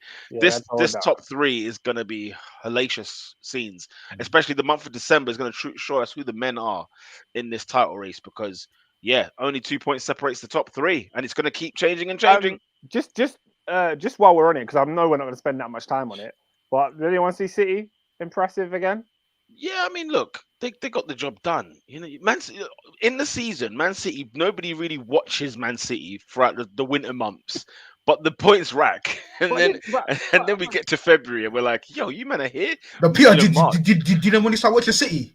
When you start? When the commentator says 14 wins on the bounce, you're like, hang on a minute. Since when? No, it's true. What do you mean 14? It's true. Guys, they were 11th in December last season. They were 11th this time last year and went on was it 14 games? I don't know what it was. They went on a run where they won every game. And Bernardo Silva, by the way, talk about mentality and character and whatever cliche words you want to use. But a player who doesn't want to be at the club in the summer is pulling up performances where you just ask yourself, what has Pep done to make this man still play? and still Like, care. they have literally replaced one silver with another. It's so annoying Yeah. because KDB's been injured. Grealish ain't really hitting like that. Foden's not really been on form. KDB, yeah. But bro, like all of those players, why are they top of the league and looking like really good? With none of those players on form. No striker. About this KDB, yeah. Because I've been onto him all year. How in God's name did he get 8th on the Ballon d'Or list? Yeah, so that's a He won the Wow. league, man. He won the By league. name and by name alone. That is simple. Robin. Brands. It's brands, bro. But look, By name guys, and by name alone. we could talk KDB, but listen, we've got no KDB this year. Look at this football club. Even Grealish doesn't make the 11. I've said it, Look at bro. Does he not? Well, as in, like, He started on the weekend, but he did start on the weekend, but easily not. He could To easily be fair, Might as he well came back from start injury though. To be fair. without him. Yeah. And the thing is, Grealish has to learn how to just have one touch on the ball when he's playing for City. Because at Villa, he had 8 touches before he took a shot. Whereas at City, it's pass and move. It's not. We're not here to. It's not He a jolly. thinks he's still got Ollie Watkins up top. It's not about you, That's bro. the You're case. spoken the ball. You're spoken the will. But You're he gave just- an interview. He gave an interview this week where he said, "Look, I can't believe like not he couldn't believe, but like he underestimated how difficult it would be making the transition. He's understanding that he's not going to see as much of the ball at City as he would have done at Villa, and he's having to adapt his game, and the running is a lot more as well. So." Do you guys think he's the kind of player that will rise to the occasion, and maybe next year we're not talking about him in this way anymore? Oscar, he's under Pep Guardiola. I made the argument about this at the start of the season. Don't worry about him. Don't worry about him. He will be fine, especially with the players that Guardiola has made such unbelievable superstars. The likes of Phil Foden. The fact that there's a Phil Foden there. I mean, by the way, Sterling, guys, yeah, he comes on and he scores and he assists. Do you know what I'm saying? He comes back and it's as if he never left from that time when he had that other hot streak. Is he on 100 goals yet in the Premier League? Maybe he just got the one, didn't he? Might be the like weekend. 96, 97. No. He was 98 2 weeks ago. Like last Really? week he was Oh, 98. fair enough, Yeah. fair enough. So I was wondering. I was like, has he done it yet? But another one who's 26 years of age, which is honestly how? Like, how is he 26? Winger as well, never a striker. You know there was there. So that's why when I came on the pod and I said congratulations to Man City winning the title. This is not a laugh, bruv. It's not a laugh. Watford who are tricky, who've shown to be tricky with certain clubs. Have they?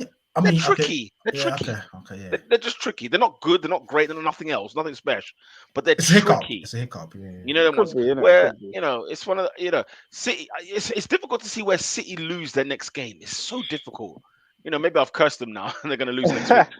But literally, you look at the list of teams and you think, who's the bogey? Who's the banana? Do you know what I mean? Forget And the the big fact that- teams. Well, Yeah, they got a rest as well this week, which is even more annoying. Why Because they got a obviously rest. they topped their group in the Champions League, so they can just play Okay. anyone. Yeah. yeah, man. Okay. That's how it should be. Yeah. I said that man are fake. Abdi says, yeah, City are on a 5-game win streak. Them man are fake, bro. I keep saying it. Liverpool and Chelsea are just wasting everyone's time. By March, the title will be done. Peter, you said there's no weak link. C1 London says, Ernest, the footballing ability between Walker and Wan-Bissaka is night and day. I can't even lie. Even though Walker is the light-skinned Alan Hutton, Aaron Wan-Bissaka without pace is R-Truth's understudy. Who's R-Truth? R-Truth That's is funny. he's That's the funny. a WWE wrestler that comes out and he just raps. He doesn't even wrestle. He just comes out and raps. Bro, Listen, Booker T. He's got And he's black and he's got, I don't know, he's got twists in his hair. No, I was- but guys, I don't understand why. What's up? what you want to do? And Kyle Walker was even a conversation, guys. Because we'll get onto United later, but you see the difference between Dallo and AWB. Forget Walker and Wan-Bissaka. It's night and day, bro. It's not even close. Second half has commenced. By the way, for those that are watching, Arsenal still 1-0 ahead, but we'll see what happens. We'll see what happens. Last thing on City, and then we can move on. Nims9 says Sterling has been around for a crazy long time. It's mad that he's only 26. Has he hit 100 goals? No, I was just asking that earlier. I think it's 99. It's 99. I think it's Well, still big up 99. him, man. I mean, I'm not the biggest fan of him as a player, but I respect his Not rise. West, and the man. fact that he's Not from West. Out West. Yeah, I like him more than the player. Do you know why Sterling's nuts though? Why is that? Because like you'll read like an article and they'll mention 14-year-old wonder kids in an academy that never quite make it. But Raheem Sterling's name is from 12, 14. It's always been a prospect. And the fact that he's actually He's hit there. the heights. He's doing it. Nah, man. He was high on the Ballon d'Or list too. I'll never forget when he was 16 years of age with the Mohawk against Arsenal. I'll never forget it. And this was like in 2012. I think he was better Mohawk days. Nah, man, allow it. When he got that, I liked him. I liked him in the 10 Mohawk days. I can't lie. I can't lie. Mohawk days, he was frightening, bro. No. When he got the trim with the SAS, that's when it was game on. PR, that was game on, Sterling. 2014, when Liverpool was going to win the league, Sterling was insane. Ain't that the trim? No, I'm thinking of when he dyed his hair red because he thought they were going to win the league. CFC Huncho says Sterling is tired anyways. Most overrated player in the league. I don't even think he's rated. Wow, he's not rated. I don't think he's rated. Number one. He's not rated. Sterling without City is literally Werner. I disagree because he puts the ball in the net. Yeah, he does all the time. Sterling's what? Say again. Sterling what? He says Sterling without City is literally Werner. But that's not true. Like, I'm not the biggest Sterling fan, but that's not true. Like, I do think Guardiola though has made a career out of that guy. Because I can't imagine another manager. Maybe Klopp would have. Who knows if he stayed at Liverpool? Under Klopp, he'll cook. But I couldn't imagine him being the goal scorer he became. The sort of. I'll be honest with you guys. Like I was never Sterling's biggest fan, even at Liverpool. But I think I remember the improvement has been crazy. Astronomical. Like the guy's positioning has improved so much. Still can't dribble to save his life. Then again, is it improvement or is it coming of age? Doesn't need that. Now, because do you know what, Adrian? Because I look at Walcott, for example. I feel like Walcott and Sterling were kind of at the same level once upon a time, and one of them's just gone clear. No, the only reason why I say it's a coming of age thing, because bear in mind he was 18, so like realistically, your output's not going to be crazy. You're not going to know where to stand. No, but Adrian, I feel like people put Sterling on what Foden is now when he was at Liverpool, and I was like, did they? Ernest, did they? Yes, they did. I did. Yes, days. I did. I don't like, but people put Sterling on a high pedestal, and I was like, "Whoa, slow down! I don't think he's that good." I think Liverpool fans definitely gassed him up for sure. I think it was more like absolutely not like Foden though, because I think everyone's aware that Foden is special, isn't it? Yeah. I think it was more like I don't know, like maybe Greenwood, but even Greenwood's cold, like. I don't know. I know what you mean. No, but it's like the level to which they were gassing Sterling up. I thought, I see so many fundamental flaws with this kid. I just think that in a team that's super attacking, he looks exciting and explosive. But remember, man, I was really putting him on pedestals, and I was like, he's not that good. No, but to be fair, Ernest, back then, what players did we have? Because we never had the example of Foden nor Greenwood later on in life. Whereas back then, there weren't really many youngsters. England never had no young ballers, bro. All the young ballers was he as good as Jack Wilshere? No. But then again, Jack Wilshere was playing at what age? I mean, listen, Sterling was playing and earning his shirt at Liverpool at 16. Because they had Mamadou Sakho in the back, bro. Sure, but he earned his shirt. Man. He earned his shirt. Yeah, it's not like he shouldn't have played. No, but I'm saying, like, could Sterling earn his shirt in this Liverpool team? No, but that's what I'm saying. The level is so higher now that comparing now to then is very, very difficult. If we went back to 2012, point is Foden starts with these man. Yeah, because I think the level of the English talent now is better. I'm saying what we had in terms of the cream of the crop. The cream of the crop we had then was probably Sterling. You know them ones. Like in 2012, yes, we were waiting for Jack Wilshere, but he was injured all year. Jake Livermore and them, man. It was Livermore. It was Rod Wells. It was, you know what I'm saying? It was these guys where you're just like, come on. Scott Sinclair. Sinclair's. People need to stop calling Sterling overrated and start talking about Rodwell. They were talking about Rodwell like Rodwell was, bruv. They were linking Rodwell to Man United to flipping. Yeah. I said, whoa, guys, what's going on here? Rodwell's PR was crazy. Was off the Richter. They spoke about Jack Rodwell like he was Jude Bellingham. Fact. Legit, legit. That's it. Let me get through some of these last comments and then we can move on to Manchester United. CFC Huncho says his passing and finishing and dribbling has declined massively. Don't let the output. Sterling wasn't a dribbler like that. He wasn't a dribbler like that. Let's not do that. His finishing is good.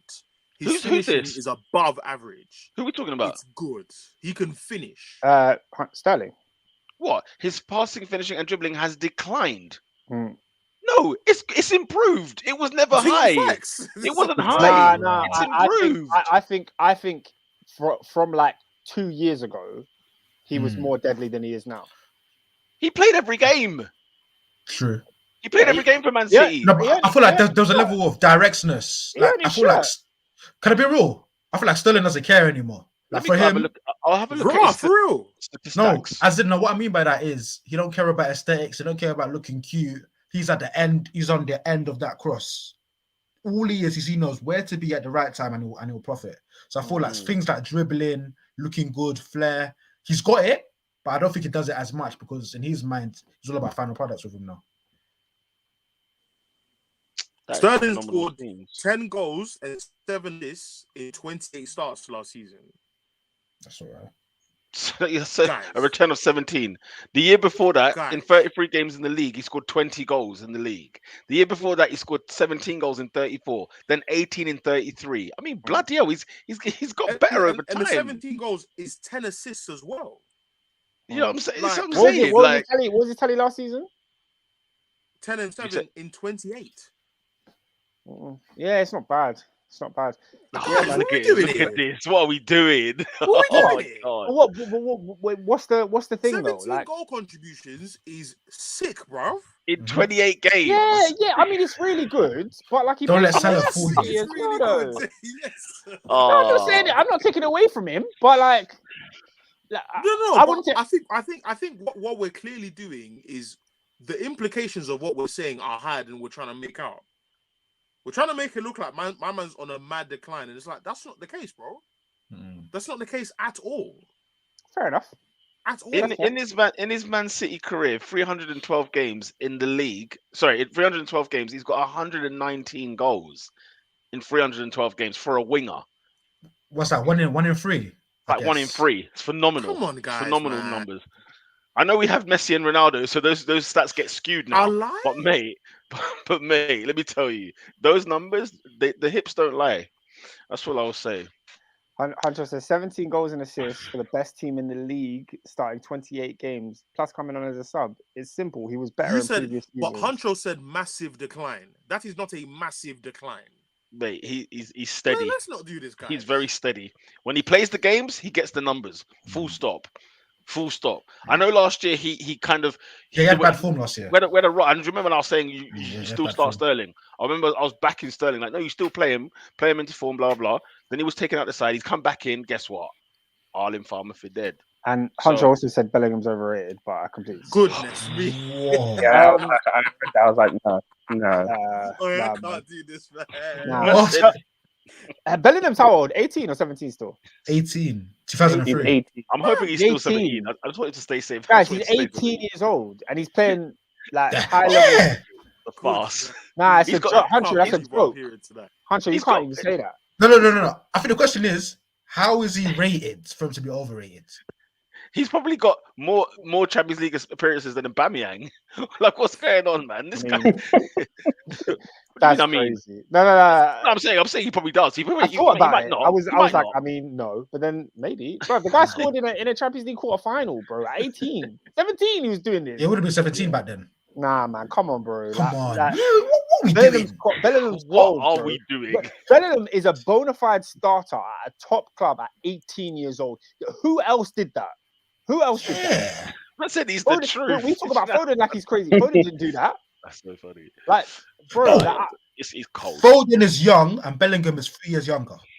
yeah. I think people don't give credence to how young some of these players are, man. We expect so much so early, and it's When not did he fair. turn? When did he It's not turn fair. 18? I think like June. I think. So he would be entering uni now. Yeah, Like he'll be he- first year right now. Yeah, First year. bruv, the guy would be in DMU. Probably there to be fair. The Come freshest on, week man. that the Afro, what is it? The African. Hunter What's said- it? ACS. I just said Dortmund is a top club. No, Ah, Wait, what? Bro, this Well, is a go club on. that went to the Champions League quarter-final last season, and he was playing in that team at 18. What are we talking about, bro? No, do you know what? This is a good debate question. Let me ask. Inconsistent in the Bundesliga, No, no. apparently. Let's divert for 2 minutes. Yeah, is Dortmund a top club? Question. What is a top club? Obviously, they're not like one of the best They're teams on the not. They're planet. not meant- an elite club. Yeah, All they're I not meant- elite. Yeah, they're not Yeah. elite. Ooh. No, they're not in the same league as City. No. Adrian, everyone shush. They're not in the same league as City. There's been a goal at Goodison Park. Oh, I can see the attack. I can see Mr. Decore is running through the midfield. He's charging through the midfield. Who's got it? No, hang on a minute. Granit Jacques. I feel like Arsenal scored 2-0. It's mine.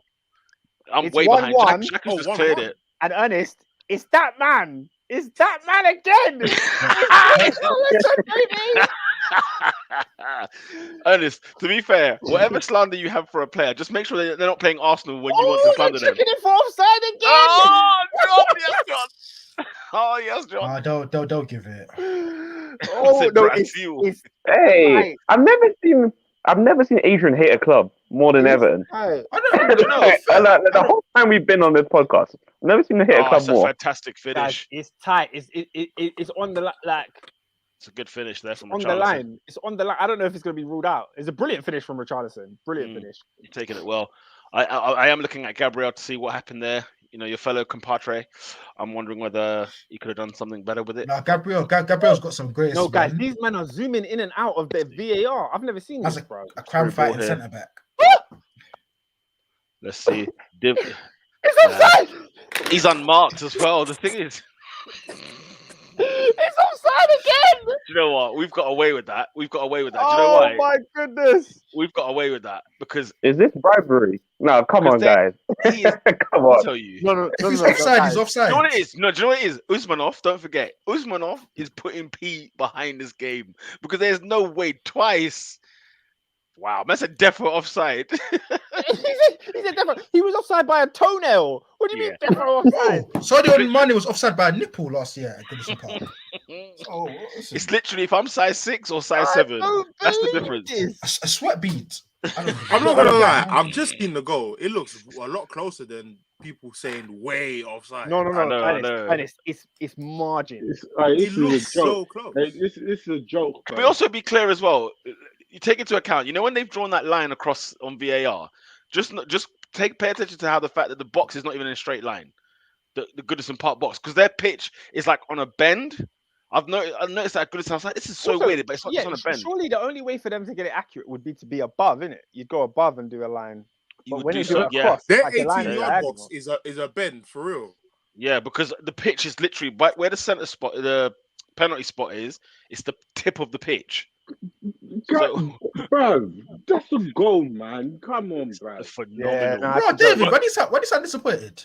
Both goals David was there. Arteta gone, bro. What do you mean? fair enough. Joe, this is incompetence, bro. I'm telling I hear you, that. bro. You're a man of principle. You don't care if you benefit on it. No, big man thing, and I respect it because it's like, fam, we're not playing what you're gonna win this game playing You're- horribly, you're and better it man buys than me. Arteta time to prove that he can play horribly again next week. Oh, it's a joke.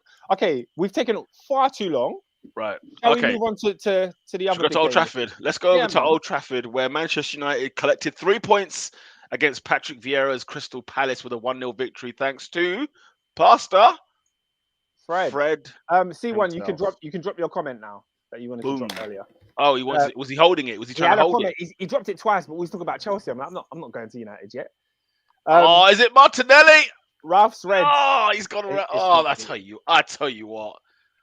tell you what, Martinelli, you're a Ralph's gangster. Reds. Is that finished? Talk to us. Ralph's No, Reds. he didn't finish. He didn't finish it. But I'm just saying he's gangster. Anyway, yeah, Ralph's Reds. Ralph's Reds. Yeah, it was. You know what? Yeah, the fact that he played the same lineup as against Arsenal, I was thinking, okay, why? Because out of everything we've seen, it's clear to still see that Scott McTominay is just not it. However, what we saw for the whole 90 minutes was actually actual organization. Like it was 4, then 2-2-2, but people actually playing their roles and playing their stuff. and it was working completely well for the first half. Like the only thing was missing was actually putting the ball in the net. But when it came to the second half, you can tell that these people have not been instructed like this. Like, it came to the 60th minute, and people were blowing. Like these people have not run before. Like they'd never run like this before. So it could be a thing of having to play within 4 days, like rest and recovery. But yeah, just organisation and the fact that we kept a clean sheet and we looked like we're actually doing something. So Your first home I clean sheet in 16 games. 16 games, yeah. It's phenomenal stats. But it's been a good 2 weeks for Fred. I don't know what happened. A very, very good goal. Again, no one saw that coming. But is Fred breaking Fred claims? Yes, at this present time, he is. He said, man, Fred says, sorry, I don't know this man. I don't know this man. And I put it in the group chat. I said, you know what? Yeah, this guy has been playing DM most of his career. He's not DM. Out of the last 3 weeks, I've said, no, this guy he's an 8. He's an 8. He shouldn't be defending because he's been pressing. He's been trying to do his best to win the ball back and pass forward. Whereas you look at McTominay, he's still running away from the ball, and he still did the same thing in this game. Everyone else was actually doing the job. The only thing that stopped us being exposed is that Fred was actually sticking by him and making sure that if he's going to mess up, he's there to clean up. So, yeah, for the 48 hours I've seen of Ralph, yeah, just make it continue. By the way, we're just tidy and structured. I'm just seeing Xhaka back in full form again. he's just collided Ashley Gordon. He's just taking him right down and just taking a yellow card. But yeah, Fred is impressive. Ernest, Manchester United under Ralph ran. What did you see? Any signs early on? I only watched the game today because I couldn't watch it yesterday. And I wasn't as impressed with the overall performance as Twitter was making out. I was like, it was organized. Parts were good. Parts were still the same. I think Bruno struggled. Because we played him right mid, and he was like, he doesn't. You know, when you have to rein him in and make sure he's structured. I really think he can improve, but I think it's going to take time. I think Bruno's a player that he annoys me, but I love him because he's a very much a maverick who needs reining in, and I think we can get one of the best number 10s at Man United for a long time. But he's too chaotic for his own good. Honorable mention to Victor Lindelof this season. He has been a solid 7-8 out of 10 this season. There's loads of goals that are not his fault. There's loads of goals where he's covering up for Wan-Bissaka's nonsense. There's loads of goals where it's he keeps he tries his best to keep the shape. Yeah. And everyone else, Maguire and co, mess up for him. He's not the reason we've conceded a lot of these goals this season. Shout out to I've been keeping an eye on the back four. Who's actually been good? Can I just say on Lindelof, yeah? I've always felt like the one hindrance of his game is that I feel like he's not a Premier League centre-back. I feel like whenever you watch him play for Sweden, he looks like a steady hand. Did you watch him in the Euros this year? He was good. Fantastic campaign. He was good. So I watch him and I'm like, rah, you seem like you understand the basics. You're not going to misplace a pass. You're going to be comfortable in the right positions. It's just whenever he gets in the Premier League and he gets bullied or the physicality or something's too high, his heading, I think his heading is terrible. But that sort of game doesn't suit him. I think if he went to any other league, he'd be a great centre-back. I said it years ago. I think he walks into Barca. I think he walks into Barcelona because he's a very good ball-playing centre-back who I think he assisted Martial twice last year. Yeah, that's a good comparison. Lindelof said he's like Christensen, the Nordic centre-backs. Especially because we were sold a bag of lies about Maguire being able to play the ball out from the box. When I look at who can actually do it out of the two of them, it's not Maguire. But anyway, let's move on. I think Fred was 50-50. I think he had good parts of his game. I watched a review after the game on Sunday, and they were saying that it's interesting that Donny van de Beek gets a bad rep because United fans were screaming during the game that he should play when McTominay would lose the ball or he'd hide from the ball as per usual. But one guy made a good comment, and he was saying that the probable reason why McFred play a lot under three different managers now is that a lot of what Pogba and Van der Beek can do on the ball, they don't do off the ball. And McFred work much better off the ball. They're players that want to close down space, press, intercept, force errors, etc., etc. And of course, it's clear that Fred is way better at doing that than McTominay.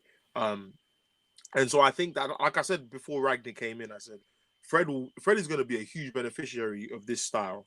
The issue, like Robin is saying, is we couldn't. Bro, our finishing was abysmal. Ronaldo was abysmal all game.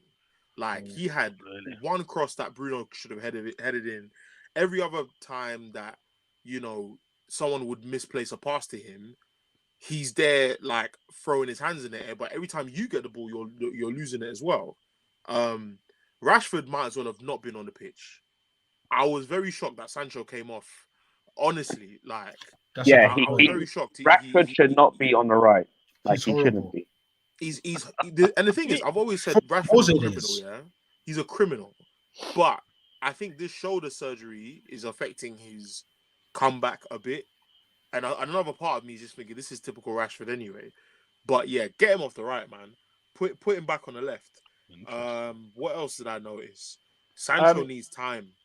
Like, he needs time because he is 50-50 for me, man. There's things I see him doing, I'm like, yeah. There's things I'm like, no, you need It's very weird that it's now the third season where he's only started to come in December, if that makes sense. Because it was like that at Dortmund. Like, it's really? Like it took it when he post December, he was on fire, and it's now been the third season in a row. So I still think he's a absolute baller. And the last 2 weeks, Sancho has shown, like I'm still that guy. But I'm just finding it's just weird to observe. He's clearly you remember that Aki and Popo video where he's like, I know I have talent. Where? Where my talent? But where? Where's that talent? Like Sancho clearly has talent. He's a baller. Like it's a baller. It's obvious. He's a baller. I think again we have a lot of moving parts of this machine that we're not using to the best of our ability yet. So I'm waiting to see what happens. But the biggest shout I want to give is Diogo Dalot. This brother is moving mad. Like I'm not there yet. I can't lie. Finding space in the box. I was worried again because I was like, is he gonna pass the Zaha test? Is he gonna pass the Benteke test? Bruv, like he was defensively, I think maybe twice Zaha went past him. Every other time I was like, this guy has been solid. Did you not play a back four? We played a back four, yeah. We played it was Telles, Maguire, Lindelof, Dalot. No. I'm still not sold on Dalot because he still has my red card for me after that Villarreal performance. But he has been good in the last couple of games. So I'm waiting. This guy is finding space that Wan-Bissaka couldn't even dream of. Like the crossing. There was one ball he crossed. I said, nah.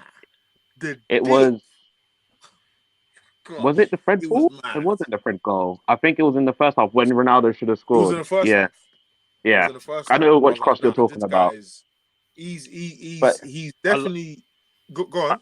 No, I remember when I saw him at Old Trafford against Arsenal. I was like, when he was just whipping balls into the penalty area, and I thought, bloody hell, he's got a good cross on him. Whipper.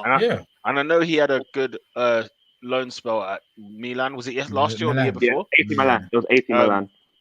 And I just thought, well, there's clearly something about him. Do you know what I mean? Like there's got to be something. Was it his ball that sort of where Ronaldo jumped in? I mean, it felt like he was 100 meters in the air. Like a salmon. Was it like a salmon? And then it set up Bruno Fernandes, which he sort of just bobbled wide. But just little things like that. I think Bruno could have done better there, man. I think I agree he could have done better, but at the same time, I don't think he was expecting it.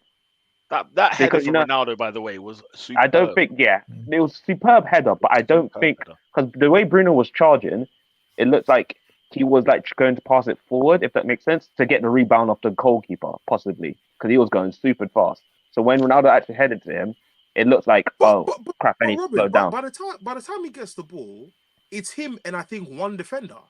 Bruno Yeah, can I get, agree. No, I'm not saying. and R2 it. Get on target. Yeah. I'm not saying what you call it. He shouldn't have done, but I agree. He should have done much better. But I just feel like Bruno just didn't expect it, if that makes sense. He seemed very frustrated all game. The whole game, I felt like Bruno feels like he's being shackled here, and I feel like, you know what? If Bruno can get through this this adaptation period, I genuinely think we're gonna see a better player out of him. Personally, well, we're already talking about it, but C1 asked you opinions on Mr. Beaver in the number 10, and Fred, aka Fred Gadavitz, and the white Macy Gray returning to the. Who is the white Macy Gray? Luke Shaw. Goodness me. Who's the white Macy Gray? I didn't even. I was thinking. Yeah, I was confused. How did you get? How did you crack that code? Yeah, that's what I want to know. So yeah, people want to know your opinions on Fred, basically, because obviously you've been very You spoke about Fredinho. Basically. I've always said. Have you said Freddie Fredemption? I wouldn't go as far as saying that Fred has redeemed himself yet. He's definitely improved. Wait, look at the end of the comment. He says Ralph gonna turn him into a beast, top 20 midfielder coming back. I agree. Let him start every game forever. Yeah, man, he'll be in the top 20. I think so. The thing is, I've always said that Fred's position is where we need to upgrade, and McTominay is the one we need to let go. Sell him. Yeah, I'm so sorry. What, is he redundant? No, Adrian, he's not good. Oh wow, he's not a good football player. Like he was the only bad player in that game, in the Crystal Palace game. I wouldn't go that far. I think Rashford was a criminal. Rashford made one dribble, and we won a foul, and ever since then he did absolutely nothing. So I heard Rashford was offside there as well. But Rashford literally runs into traffic all the time. But that's a discussion for another day. Wow. McTominay is a disgrace to players who have tried to make it in football. And he is the definition of like my uncle knew a man who worked at Man United. And now I'm here. Honestly, he's not a good football player. Fred, on the other hand, hella nepotism. No, real talk. Fred, on the other hand, I've always said he's whack, but he has strengths that can be utilized if he's coached well. My phone fully popped off, boy.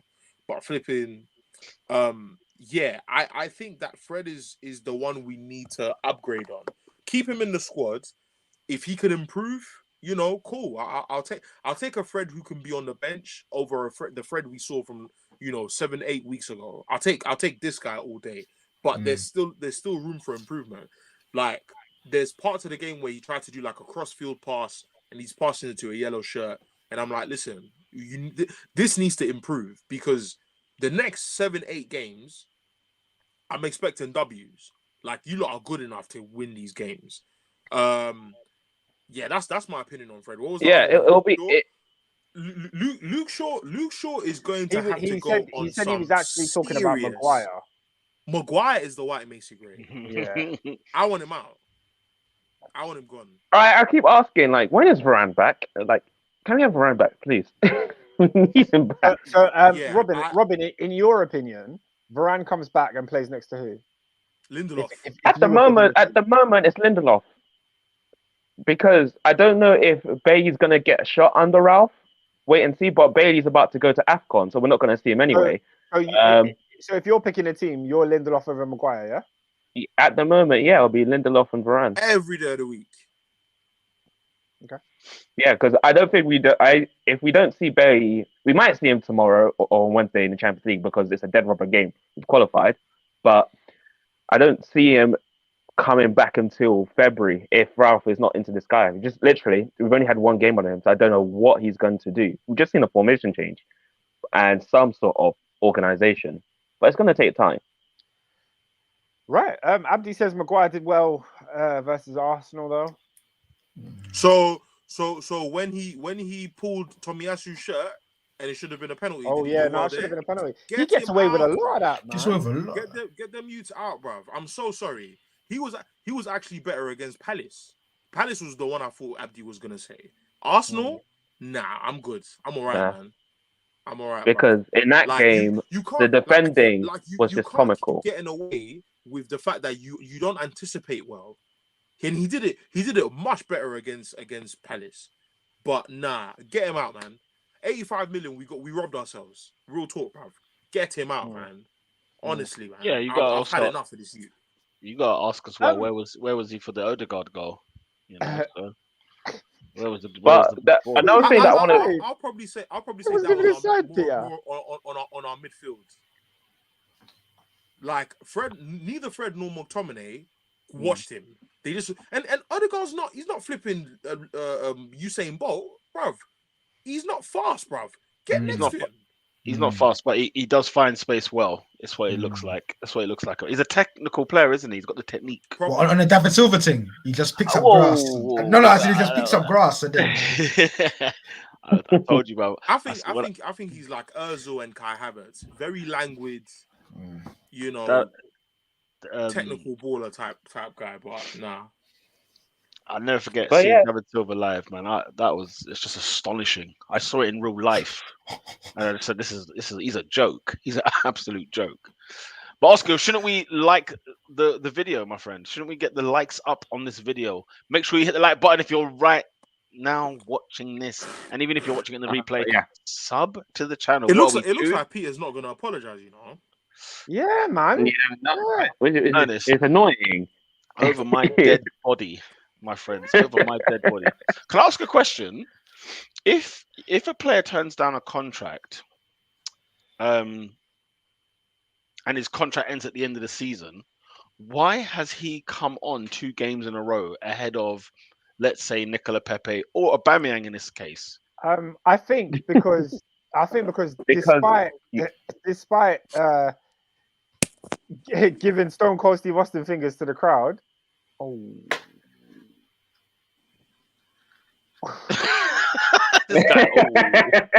Boss like Endo says late equalizer coming.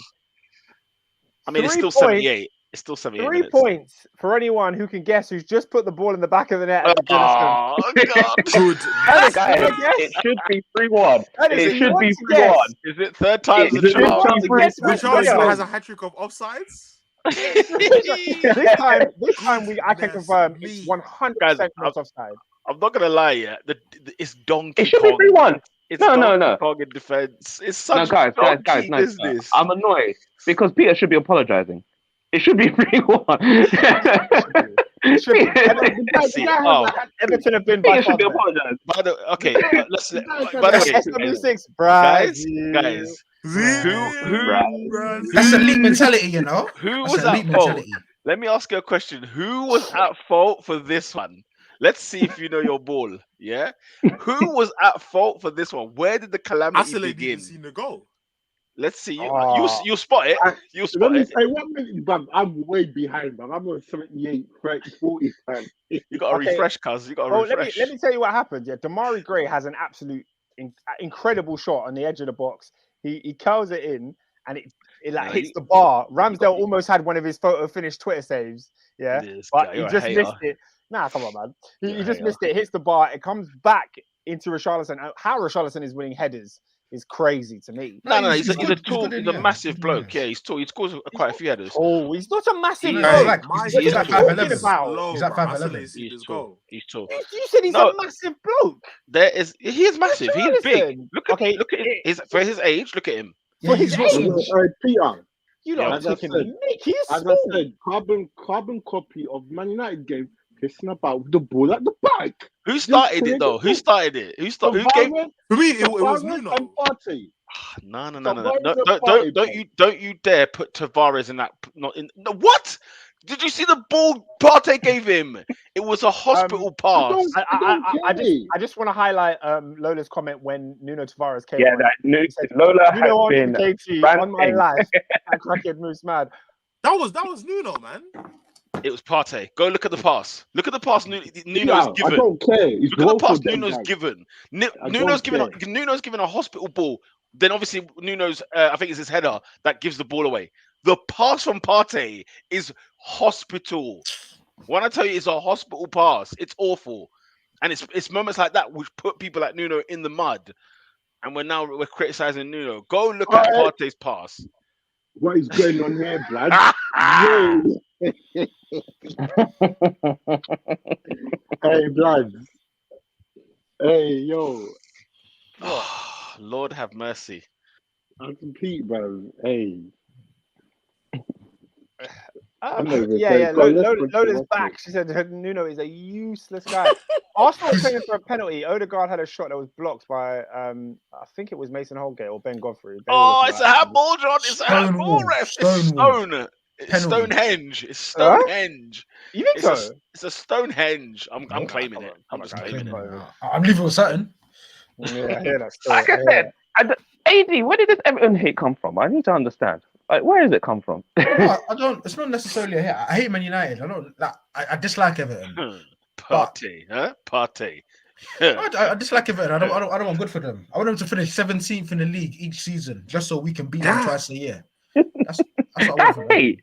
That's hate. That's not dislike. No, but I need my agenda to fly. None of you lot answered my question. None Oh of you lot no, I answered was my gonna question. say.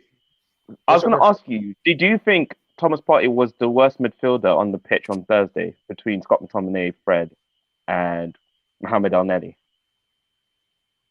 He was by far the worst in the first half. He was by far the worst in the first half. In the first half, he was the worst. Second half, he gained some credence, but I'm done with him anyway. You haven't answered my question, guys. What's your question? Sorry. I said if someone rejects a new Look at contract, Ben White, bruv. Look at this goat, bruv. Oh my god. this goat. Glorious chance. Okay, my question is, why does Arteta play Nketiah? Why is he bringing him on twice, 2 games in a row? Because your striker missed 4 yards out. Yeah, he's your best. Your captain missed 4 yards out. No. But my point is, you've got Aubameyang, you've got Pepe. Speaking of which, Eddie has just missed from 2 yards out. Okay. You see, I did not say Arteta don't create chances. Eh? I like it. Agenda Firan, yeah. This is it. No, he's just missed a glorious header. Like I'm gonna have a look here. I can see. And guess who's been brought on? Pierre-Emerick. Oh. I mean, what after Eddie? Yeah, I find that scandalous. I mean, Pepe's not got a run in at all. In fairness, Eddie, Pepe, I don't know what's going on with his That was more my point. How's he missed it, John? Oh, it's a howl. Yeah, man. It's an absolute howl. Hey, I don't want to see it, bro. No, David, that headset's coming off. When you have the opportunity to win your team you must score that. That headset's coming off. Yeah, man. I mean, what I'm looking at here, 84th, 85th minute. It's looking techie. It's looking like we're drawing to man in a relegation zone, fam. We're drawing to man in a relegation battle. No, because you should be losing. Yeah, you should be. Drawing to a relegation battle. Don't do the headsets coming off. Man. Who did Aubameyang replace? Who's come off? Oh, Lacazette. Okay. But before we move on to before we move on from Man United, one more thing I want to say. Shout out to the greatest manager of all time, Michael Carrick. 2 wins, 1 draw, 66%. Shout out to my guy. It's you, blood. This is why I never give credence to that win percentage rubbish, because it doesn't tell any story, innit? Like, according to win percentage, he's better than Fergie. That's what we're doing. And what's his name? Allardyce is the greatest English manager of all time. Of all time, with his 1-0 win at Slovakia. That's just zero context. I don't think Allardyce had a game at Wembley. No, I probably won no. He won 1-0 away in Slovenia or Slovakia, wherever it was, and it was like a last-minute header. No, now that I think about it, I can't believe they hired Allardyce. They gave Allardyce the England job. Do you know how dumb the FA are? Like, I tell you what, I think Steve McLaren was even worse though. No, but you know what? With Steve McLaren and Sam, they've got some CV. Gareth What- Southgate, what's- guys. No. Gareth Southgate, though. Let's think about it. He was manager of Borough, who No, ate but bro. 8 against Man City. No, but bro, Steve McLaren was Sir Alex Ferguson's assistant, and then was manager of Borough, and then England's. You won the League Cup with Borough. Oh, Shouldn't come be on, man. anywhere near a League Cup. The thing is, yeah, if you They played in Europe. if you're the owner of Manchester Macaroni. United, yeah, or you're the owner of a big club like Chelsea or whatever, yeah, I can understand hiring a manager that doesn't have all the credentials because he's not going to go in and beg for money in the transfer market. In England, what does that mean for a national team? It doesn't mean anything. Nah, but man, what do you mean? What do you mean? It said wipe the Vaseline off your screen. AD, AD or screen time. Mad. AD is blurring and blurring. But this idea that Carrick brought together this, what are we talking about? I'd like you to say it. Hey, Adrian, we can hear that, you know. Hey, you're actually shiny now. You know how funny that was? Oh, it was aggressive as well. Flip me. You were making a point. Bro, Adrian put the Mr. Muscle on his screen, bro. Hey, that is funny. Bang, and the flash is gone. I'm crying. I had to do something. I had to do something. Man. I had to do something. The thing is, you're actually way clearer. Yeah, No, I thought way it was just the camera quality, but you actually just needed to wipe the screen. That's what it that was. was it. Bloody hell. You did what you had to do, AD. You did what you had This to is do. it, man. I had to do something. Pete, Hey, shall I Oscar, go through- what were the other games of shall I the go week? through the other games? I'm sure you didn't watch any of them because none of them were on TV. I saw all the highlights, in fairness. Well, Newcastle United picked up their first win of the season. Horror. Shock horror. Callum Wilson's on the score sheet. Who knew? You're damn right he is. Yeah, man. Guys, do you think they can stay up? Yes. No, They've got a top No. manager. They will All right. stay they're up. going down. I keep They saying will, this. they will sign. Listen, Robin, I'll wait for you January 31st because they will sign players. It's Eddie Howe. They are staying up.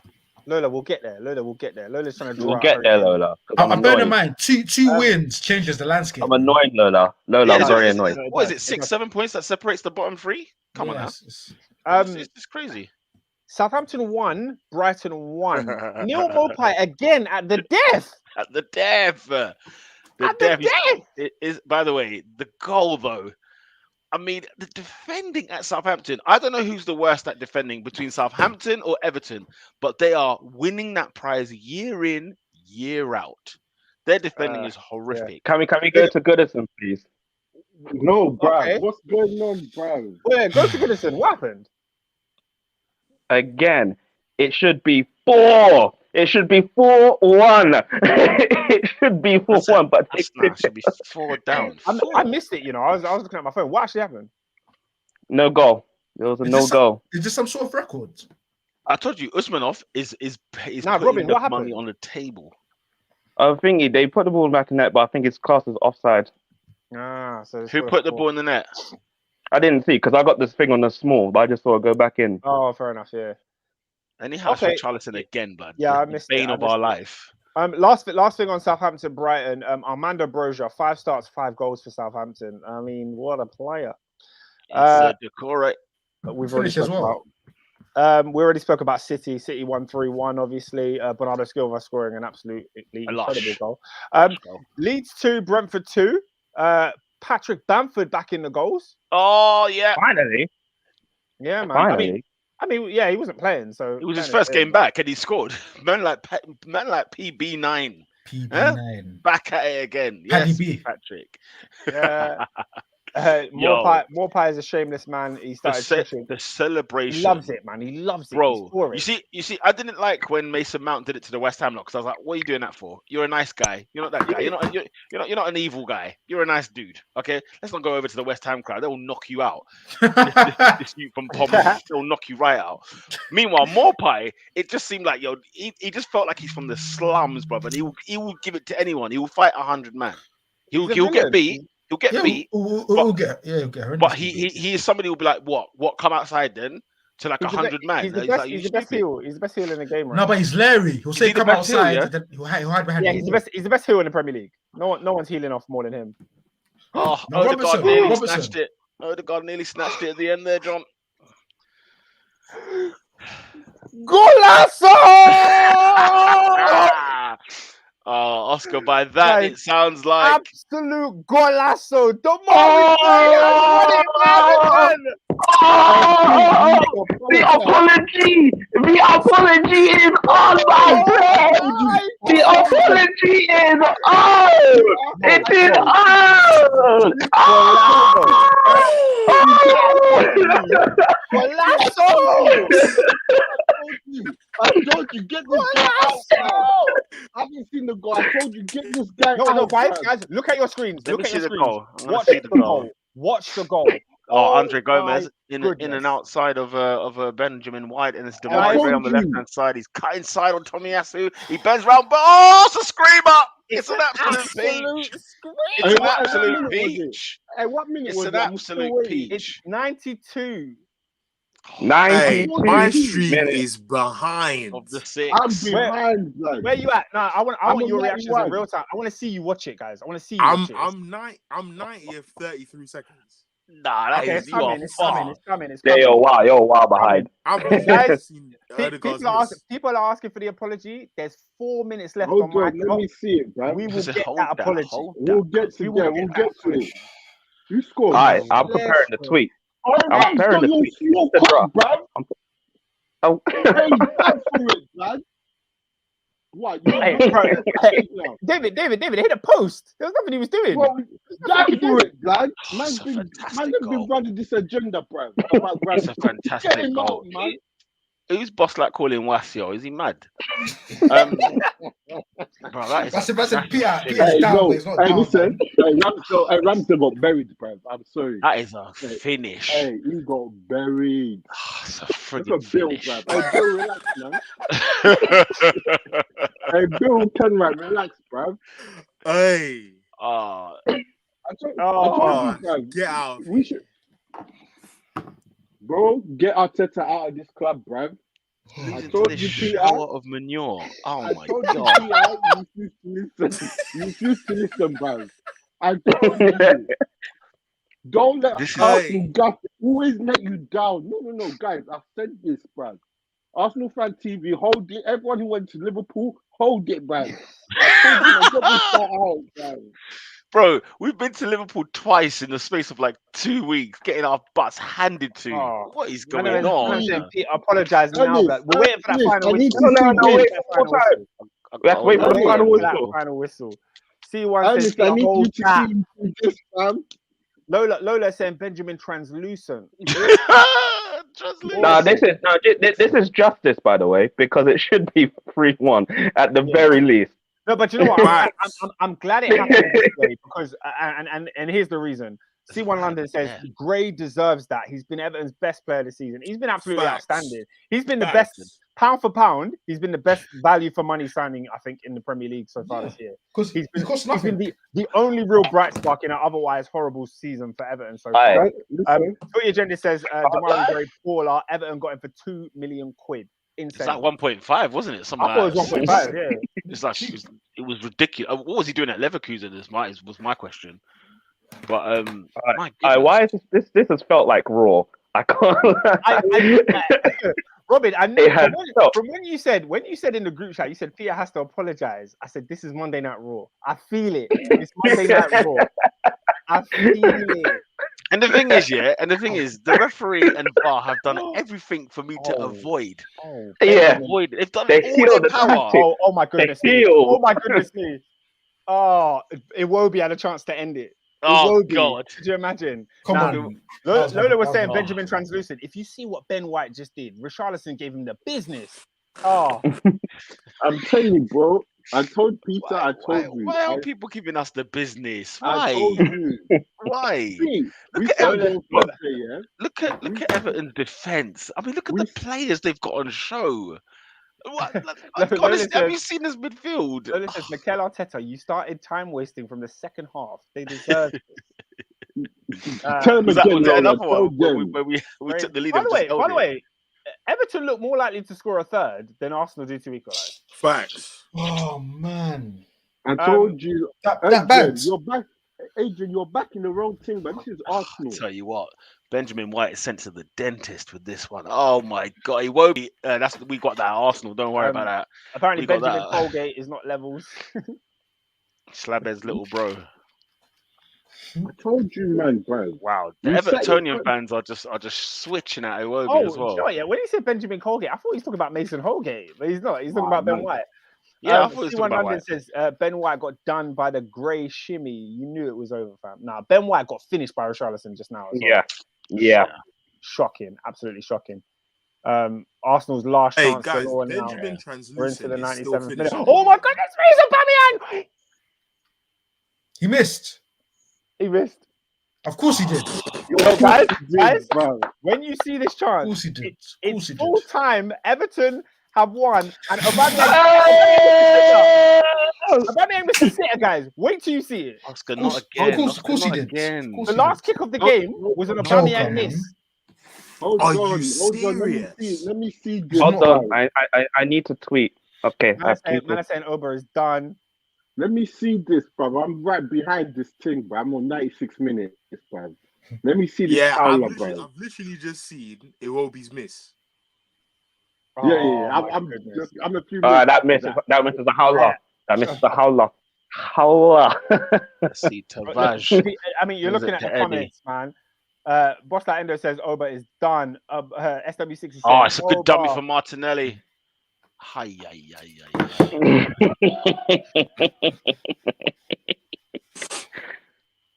Wait. Football's a wait. mental game. Lorenzo, Hey. it wasn't a sitter, but he definitely should have scored. Oscar. Yes. Go look in the banners. Go to the bottom. Jesus of In the Nazareth. banners. Ladies and gentlemen, the next segment of Monday Night Raw. Raw. I can't believe this. I have to cut a promo. This is what you tuned in for. This is what Manny Max says. I've come for Aubameyang insult. You know, I won't insult Aubameyang. I'm not. You know, this is a brother who's got lower back pains because he's carried us for 2 years. So I I'm told you. Nah, David, Aubameyang. can you I'm not insult sticking it Aubameyang? on. David. I told David, you about okay. Aubameyang. David said that Aubameyang should have been sold 2 years ago. Should have been sold. He did. What I said will happen has happened. They've already started. TalkSport, Arsenal Fan TV, they already started, but I told you, blood. Nobody listens, bro. And then you got to apologize. I need my apology. I told you. C1. Aubameyang's got to do better than that. C1. I need the blood. I need the blood because I cannot believe in 5 days I have witnessed. Guys, look at Rafa. Rafa can't believe it. He's laughing. He's laughing because he cannot believe what he's just witnessed. Ernest, we've gone to the northwest and have literally collected no points. You know what's funny? We scored 3 goals. Who goes to Old Trafford, scores twice, Peter. and not leave with anything? Hey, Peter, I can tell you this because I can see the live count. The live count has shot up, by the way. Oh, People they're are already. here. They're People are here. Box office. I Big money P, and huh? I'm still- I'm still drinking this in. I cannot Nah, believe so am I. this So team. am I. So am I. The thing is, guys, you'll see it on your cameras, yeah? Rafa is laughing. He cannot believe what's happened. He's absolutely laughing. Oh, I told you, bro. Arsenal always they let you down, bro. That's why I didn't get gas. You see me like this. Just wait. Get him out. Get Arteta. I need Arteta. Let me explain to people why Peter needs to apologize. Yeah. So throughout this season, right? You know, Arsenal fans have been depressed with this Arteta guy because some people want to believe he's the guy. Most people don't believe he's the guy.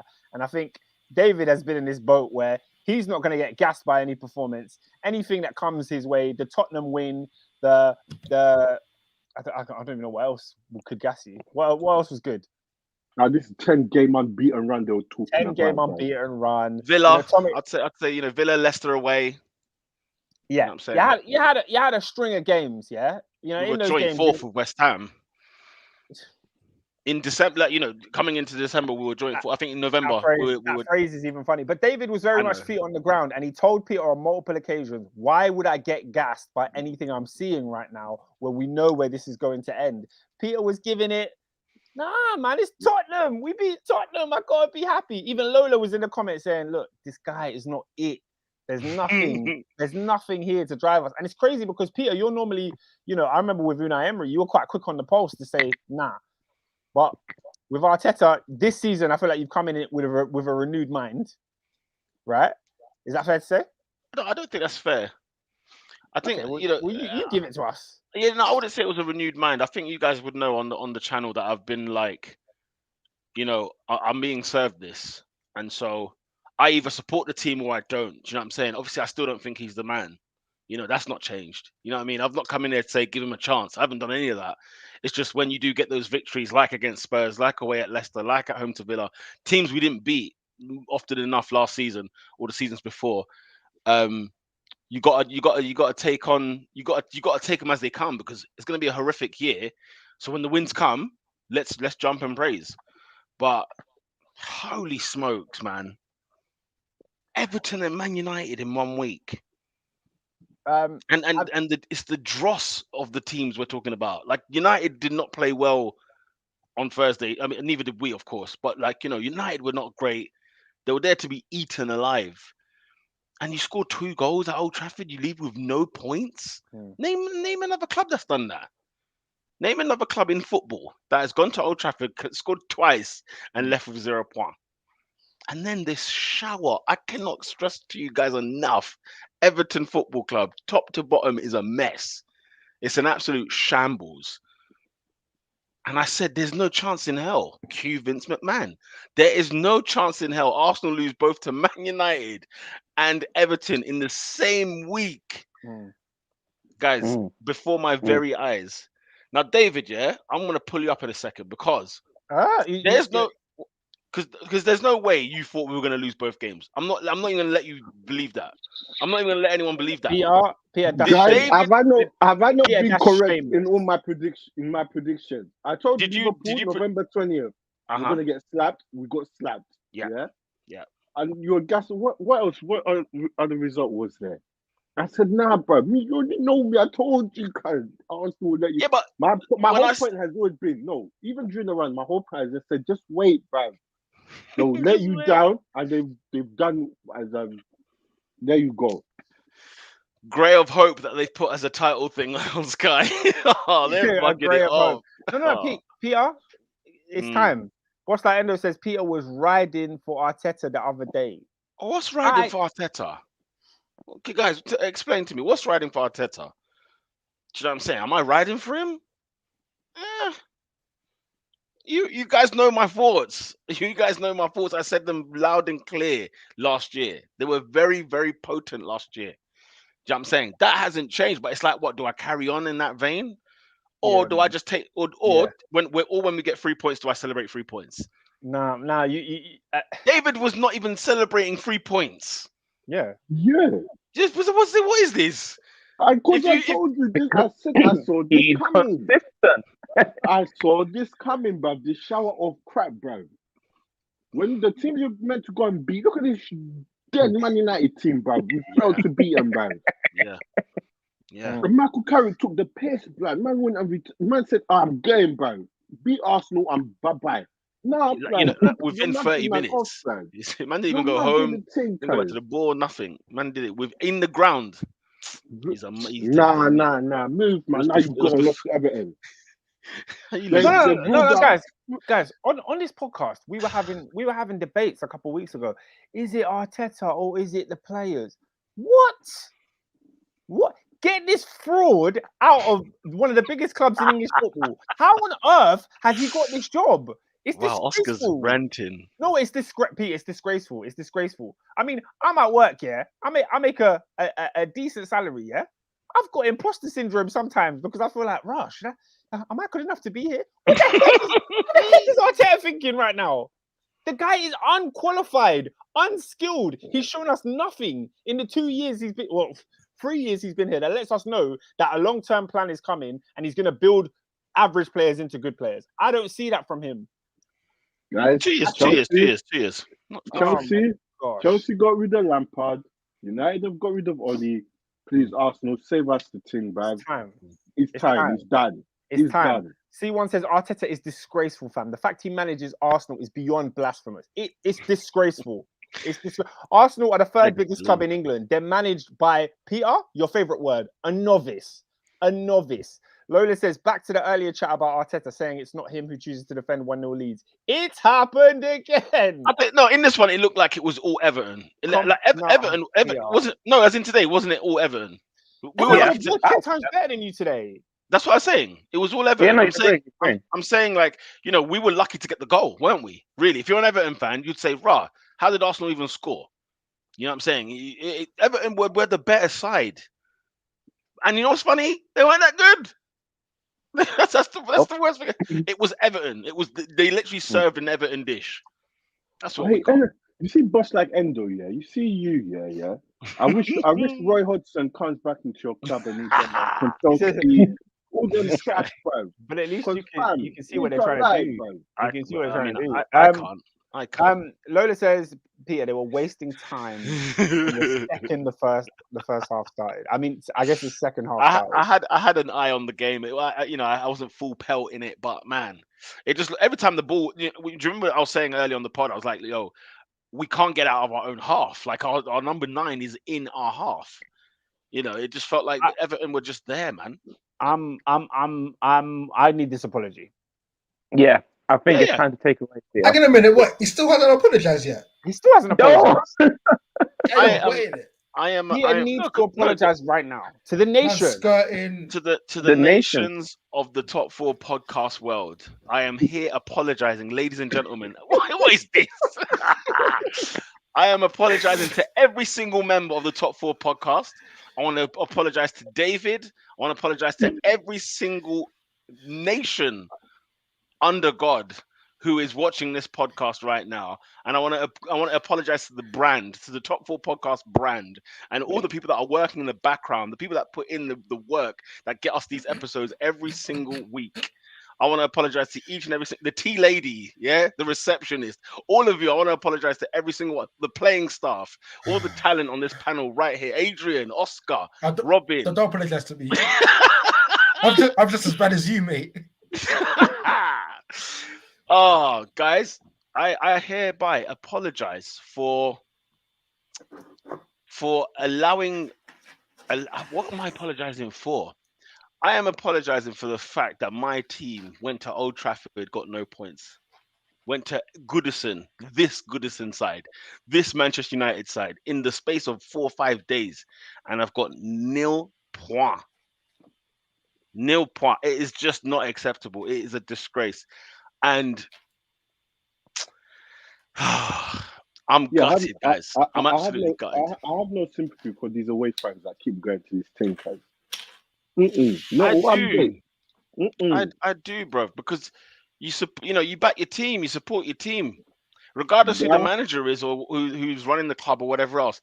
The truth of the matter is, though, people have got money, because to go to Everton, to go to Man United, come back, and then go to Everton on 2 school nights, so that means annual leave school nights. Friday, annual leave Thursday, annual leave Monday, annual leave Tuesday. Yo, I was with a Don on Friday who was at the game at Old Trafford. He got back at like 4 a.m. And yeah, I was with him. I was with him at work Friday, putting in shift. I said, yo, you know what? Wait, he got back to London? Not even his house? Yeah. No, he got to London. He only got to the stadium back and then went home and then came back the next day for work. He didn't sleep. He slept on the coach. He's a mentalist. But the thing is, here's the thing. Football fans are mad. We are all mad, because you know what? Against Southampton on Saturday, I'm still there, blood, because I support this team. But at the same time, listen, I know, I haven't changed how I feel about the situation, right? But what do I do though, David? What do we do? What do we do now? What, backing this crap, bro? Backing what crap? Arteta, bro. I'm not backing him. Stop celebrating all these wins, these W's, when you know it's. How can I not celebrate the dubs? I'm not celebrating the dubs, bro. How can I not celebrate the dub? And especially at this season where we're actually not like guys. What would you give Arsenal season before Manchester United? What would you give Arsenal season this year? Considering your expectations of them, what would you give them out of 10 this year so far? It's a 6, book standard 6, bruv. So when I said we did a this a couple weeks 6, ago. a 6 before the game before Old Trafford. Yeah. Really? Because I don't think people expected us to be as high as we were at the table, or as Yeah, off but- the top 4 as we are. I'm I'm surprised now that I'm we're not still giving this you close. credit. I'm not giving you credit for beating the teams you're supposed to beat, and then you get slapped up by the big dons. We didn't the last 2 years though. We were getting slapped by everybody last 2 years. You get Now, slapped by everybody now. Is it We're Everton? getting slapped by everyone now. No. Everton's the first team that we got slapped up the way you say Everton. Arsenal. Besides Brentford, sorry. And Brentford see, and Everton. hold on. Brentford and For Everton. me, that Brentford those excuses. Brentford those excuses. Can Obviously, I- I don't accept them, but they were excuses. now, Pete, guess who's above us now? Man Super United. Tottenham from the Tottenham and Man United. And what have they done? They've changed their coaches, bro. Mm. World class. I don't disagree. I don't disagree. For me, like, what am I to do? I am not trying to see Europa Conference next season, bro. Well, get your passport ready, my friend. That's what I'll say. Bro, Get that passport ready. because we're in 7th now. Tottenham are looking good. United, let's wait and see. Bam. West 7th Ham obviously is doing their 7th. thing. West Ham doing their thing. If 7th is our thing, good luck, fam. Man, Millions ladies and do not gentlemen, have to, I apologize. Yeah, you should, man. Wicked and bad. You should. We warned you. I mean, No, guys, Boss warned you. but You got warned. you lot are saying it like I said something scandalous last week. No, that's the funny Let's be thing. You fair. didn't say, No, let's be fair. you didn't I say said- something No. scandalous. However, Exactly. You didn't say However- anything. Yeah, go on, Robin. however, it's because you said it that Yeah, the because it wheels was in motion happened. It was so far fetched, though. Look, it's not, Have you, Oscar? Let's think about this. The Arsenal form leading up to the Man United game, the Everton form, the Man United form. I don't. I said, don't Oscar, care. I'm saying we got getting 0 points. Do you know why I don't care? Bro. Because your team is crap, and you thought it would be good to put your reputation on the line in 2 away games under Arteta. Oscar, Do me a Everton. Yes, Everton. Everton. Yes. You knew Damari. Nah. Just this shower crap Everton. Yeah, no, I'm sorry. You knew They, it was they, happening. they could have bought Wait. for This no money. the same Arsenal team that beat Leicester away. Oh, stop it. Oh, okay. So we should stop it now. Adrian, you see this agenda settings, yeah? You Let's see these agenda settings. But the thing is, You are see you these watching, agenda- are No, you do you know watching what? the games play out, or are you just taking the result? Pierre, my world is spun. I can't see anything right now. No, Are you watching the games play out, or are you just taking the results that happen? I'm talking about the games that have happened. At Right. Leicester, we were not lucky to win. We did. We You put- weren't, but Leicester was shocking. Fine. Guess who else is shocking? Manchester United and Everton. Alright. Yeah. Like, Well, there you you get- go. Oscar, Well, there you go. You're Oscar. apologizing. Don't come to me. Yeah, but this idea Don't of come no, to me. you deserve to, because it's not. I didn't say anything scandalous. That's why I wanted to do the apology, because I was like, if this happens, I have to apologize. It wasn't beyond the realms. The thing It that was was beyond- scandalous was putting your faith in a team run by Mikel Arteta. That's what was scandalous. Oscar, the same Mikel Arteta who's won an FA Cup, the same team that's No. actually got. Oh, so we okay. So you want me to you want to make sense of why I even made the statement? I'm trying to make sense of it to you, but you don't want to hear it. Fine, no problem. If you don't want to hear it, it's fine. Don't It's fine. turn this on me, Pia. Don't No, you dare. are though. No, but Don't you you're dare. making it on yourself. Don't You're make making this it on about yourself. me. Abby You're said, saying "Oh, you're saying Oscar, you would man." put your hopes on a guy on Mikel Arteta away from home. I'm sorry. The same. Yes. Like, I get your thing, yeah. But let's put everything holistically. Okay. Why do you think Robin made that video? Why do you think you got clipped up? Robin, out of 10, how sure were you thinking it was going to happen? And by the way, it came after the Man United defeat, so it wasn't before the Man United defeat. No, that that's the thing clip is, came up after because the Man United defeat. the reason being is because of the defeat. The fact that it happened because you said Man United and Everton. Yeah. So exactly. the fact that you So lost before means that there's a United- chance. Before United, out of 10, what was the probability of Arsenal losing both games? I would say 55%. 50% United This because you don't know what's season? going to happen. This Yeah. season. Oh, God, Hey, do listen me to a me, favor. because You lost to 55%. Villa at home. Oh my God! You lost? You got raped by Watford at Vicarage Road. At Trigger Vicarage Yeah. Road, and then you're trigger going to give me warning. You can't use words 55%. 55%. Oh, come on! Peter, Do me a favor. Man United, 50% Everton was have going always to been United. Arsenal. I was going to say 5% Everton. because I even told you, Oscar. When was the last time Arteta lost to Man United? Peter. I He told you. hasn't. Remember? He hasn't. So you can't say he would. You can't say you're always going to lose to Man United when But- Arteta himself has never lost to Man United. There was nothing in me But that saw you Peter, going. remember what I said last week? I said where I draw the line was Everton. I said you can lose to Man United because that can always happen. Yeah. That can Everton, always happen. Yeah. Everton. See, I was this like, is what I'm okay, talking about. Listen, if you want to find something, you will always be right. If you want to find that But we'll yeah. point in the second half, then you're probably right. but yeah, But what you call it? the game as The a reason whole. I made that clip, it's just because it was more just promo. Promo for tonight. No. Obviously, Um, bro, I yeah. get it. Don't get me wrong. Uh, And you know me. I play the game. Yeah, go on. C1 says Everton are bums, fam. If they had Calvert-Lewin, Ben White would have been bullied. Abdi says beating Leicester this season is nothing special. Lola says the amount of good games Arsenal have had this season can be counted on one hand. Newcastle have scored more goals than Arsenal this season. Arsenal are in the bottom 5 when it comes to creating big chances. Arteta is a fraud and at fault for sitting back.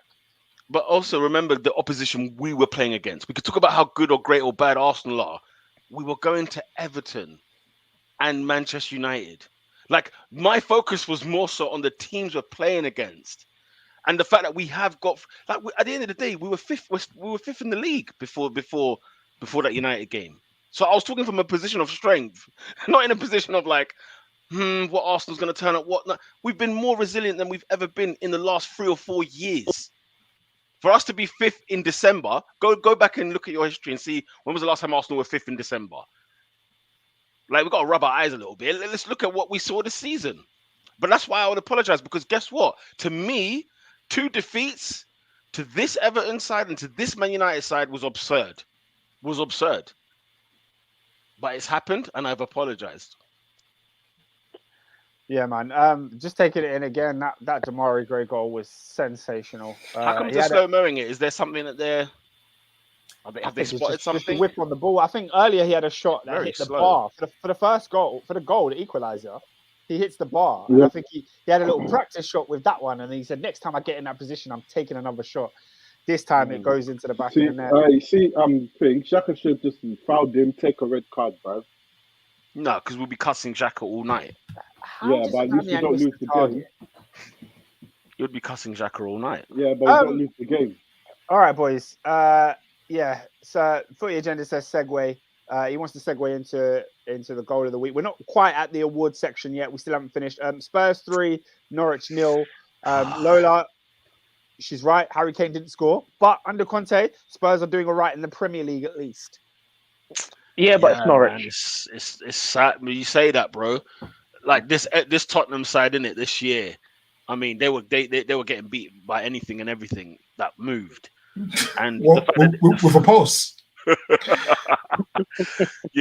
and Antonio Conte, I watched him lose to Mura. And he was spitting, and it was one of those post-match interviews where it was like something's about to go and change, or something has to change right now. It is early, but what was it called? I was about to say something now. It's just gone. It's gone. The All or Nothing documentary of Juventus. I've started it, right? And you hear Juventus talk about, man, we've not been drilled like this since Conte was here, and all you ever hear is how hardworking he is, blah blah. So I can only imagine that Conte, with the January window coming up, there are some players that are going to get shipped out, and they're going to get some players in, and this might not look good for us. With Tottenham Hotspur, anyway. You think Tottenham might be back? You think this might be it? I think there'll be order. Order will be restored at Tottenham. There was never order. What am I talking about? There will be order at Tottenham Hotspur. Put it that way. Sure. Conte will bring order in that. Lola says, "Don't say his name, Oscar. Say what I called that man. 1 league goal this season." Mouth breather. She called him the mouth breather. Who's that? Yeah, mouth breather. Mouth Harry breather. Kane. What does mouth breather mean? Wow, the mouth breather. What is that? It sounds like something Open mouth. out of Harry Potter. And then people that are so stupid, what? They can't breathe through their nose. Yeah, I mean Harry Kane. Yeah, he needs to pick up the form because I think the connotation is even worse than that. To be fair. final game for us to discuss. Do you guys, well, Oscar, do you think Kane will get back to Mr. Firing? Do you think he'll get 20 goals this season under Conte? Yeah?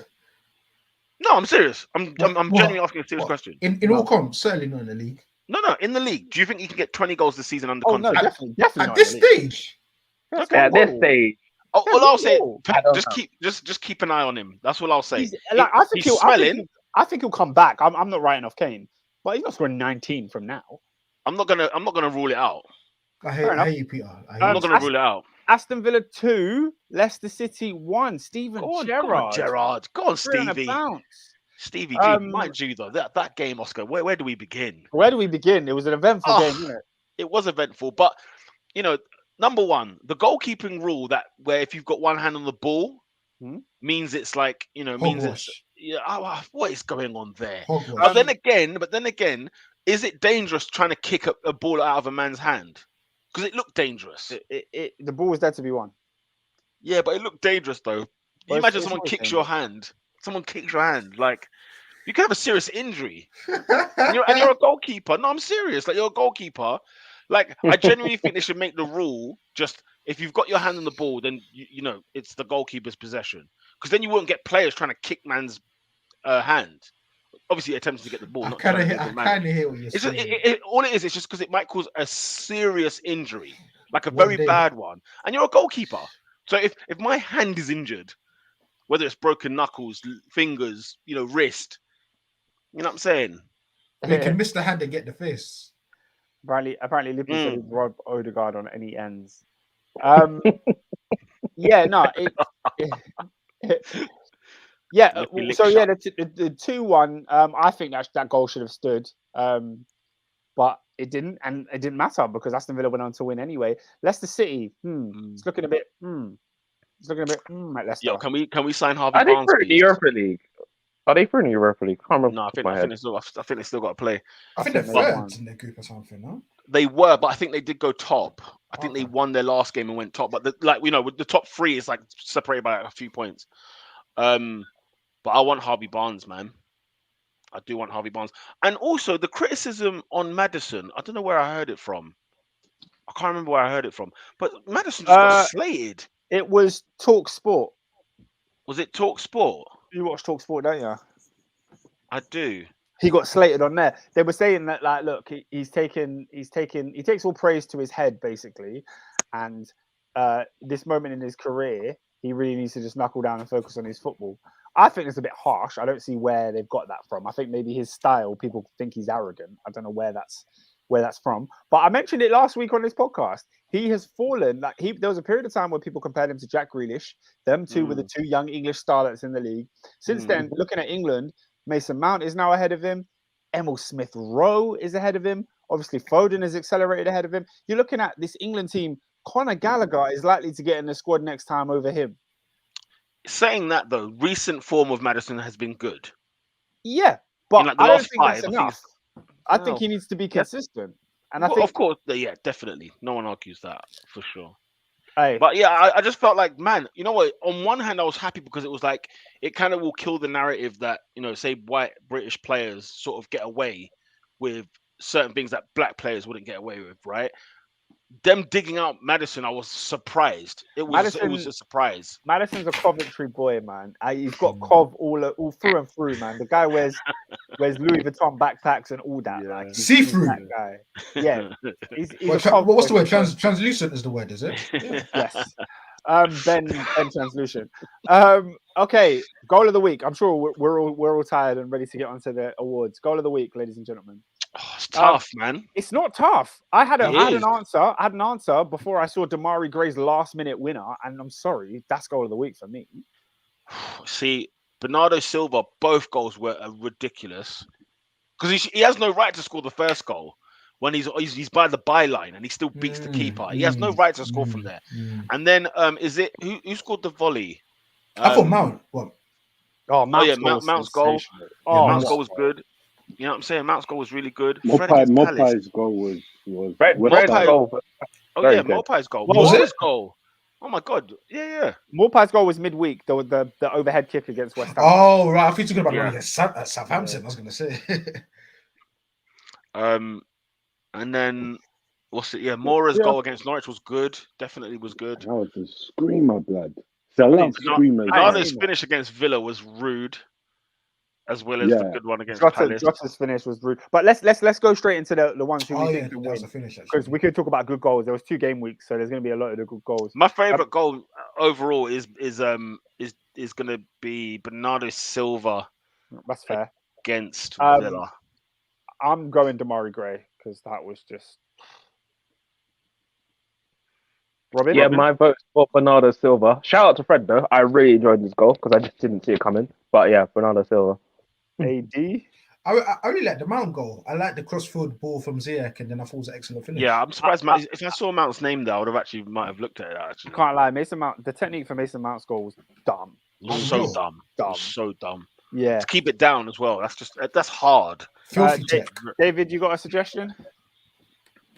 But I can't decide, bro. I like screamers, so it's between Mora, Fred, and then Gray, bro. So it's between. Oh, The thing is, we've all said a different goal. So No, Bernardo Silva. First one. Well, what Silver goal did you like? said different goals. You said the Villa goal, and you I guess you're talking about the one on the weekend. Yeah, I'm talking about the one on the weekend. Yeah. Whereas I like the Villa one. So first group on the chat then. First one on the chat, and we'll see. Vote for your goal of the week right now. The first name is the one that gets the goal of the week. Let's do this.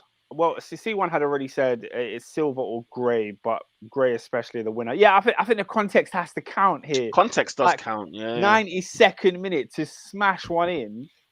Context does After count. you scored 4 times and 3 of them have been disallowed. Footage agenda says Gray. Yeah. Okay. yeah. Damari Gray gets the goal of the week. Yeah, because if it was if his team was 3-0 down and he scored that goal, we'd still be talking about it like, raw, what a goal. For him to do that at that moment. Cool. Player of the week? There's Bernardo a lot of Silva. shouts. Bernardo Silva. Ezra Konsa scored twice for his team in a win. Did you see the But goals? yeah, man, I think Bernardo Silva he's been coming into Jesus, prominence as class, the main man man. at City. He's class, man. And Yeah. as you say, context, it's the fact he didn't want to be here this season. Like listen, am I praising a player for playing for his football club? Yeah, I mean, that doesn't add Yeah. or taking it But away. no, but anything from me. when a player doesn't want to play for a team, we see it. Yeah, but he didn't we want to play. see it- It's not that we he see it didn't all the want to play time. for City. It's that he wasn't playing. Now he's No, he playing. wanted to leave. No, he was playing. What are you talking about? He played last year. No, he he wanted wanted to to leave leave. because but everyone wants to leave He's- City because they don't guarantee game time. The type of player And they Bernardo signed Grealish for Silva is- 100 mil. There was a thing where I was listening to one, I can't remember what it was now, one football podcast anyway, and they were talking about Bernardo Silva as a human being. He's a guy who doesn't stay long in places. He likes to explore. He goes to different countries to test new things out. And they were saying at the start of the season, he told Pep, I want a new challenge. I want to go and explore. And I think he was linked to... Well, here's your challenge. Be the main man. He's been the main man. The guy's probably got like 400 appearances for City. Like He's been never playing been the all main time. man. Why? No, obviously, I mean, but he plays all the time. What club was he linked to? Because it was a bizarre club as well. It wasn't like, like his move to Monaco, for example. It was like, it was out the blue. They're saying that that's the kind of guy he is anyway. Outstanding performances? Oh, come on. Hey, Abdi, just enjoy your wins, bruv. I like it. Yeah, man, enjoy it. Yeah, for me, it's definitely going to Bernardo Silva. Bernardo Silva. Okay, Bernardo Silva has won it. Shout out to him for player of the week. Team of the week. Let's see. A lot of teams got there's two. too many. What did West Ham do midweek? Really impressive. What They did West drew Ham do 1-1. midweek? They didn't win. They drew 1-1. Last minute. It was the last minute, wasn't it? I That was think- the Morphy goal. Yeah. I think Liverpool still. Yeah, Liverpool's a shout still. They slapped up their rivals, and then they went and won a tough, hard-fought victory. Obviously, City's also a shout. 2-1 wins. Man United got 2 wins on the board this week. Do you know what? Liverpool and Man City are close because they both won 2 games away from home. The thing with Liverpool though, they beat Everton, isn't it? Yeah, a derby. rivals. And they slapped them up. They did slap them up. But Man City conviction. They banged Villa and they banged Watford. Like Could they we- were like we- 9 out of 10 performances. Could we go for the team that got their first win of the week? Newcastle. Sorry, first win of the No. season this week? No, because who did they drew midweek? They drew with Norwich. No. Okay, No. well, we could be With here 10 all day. men. I'm going Man City. I'm going going Man Liverpool. City. I'm going Liverpool.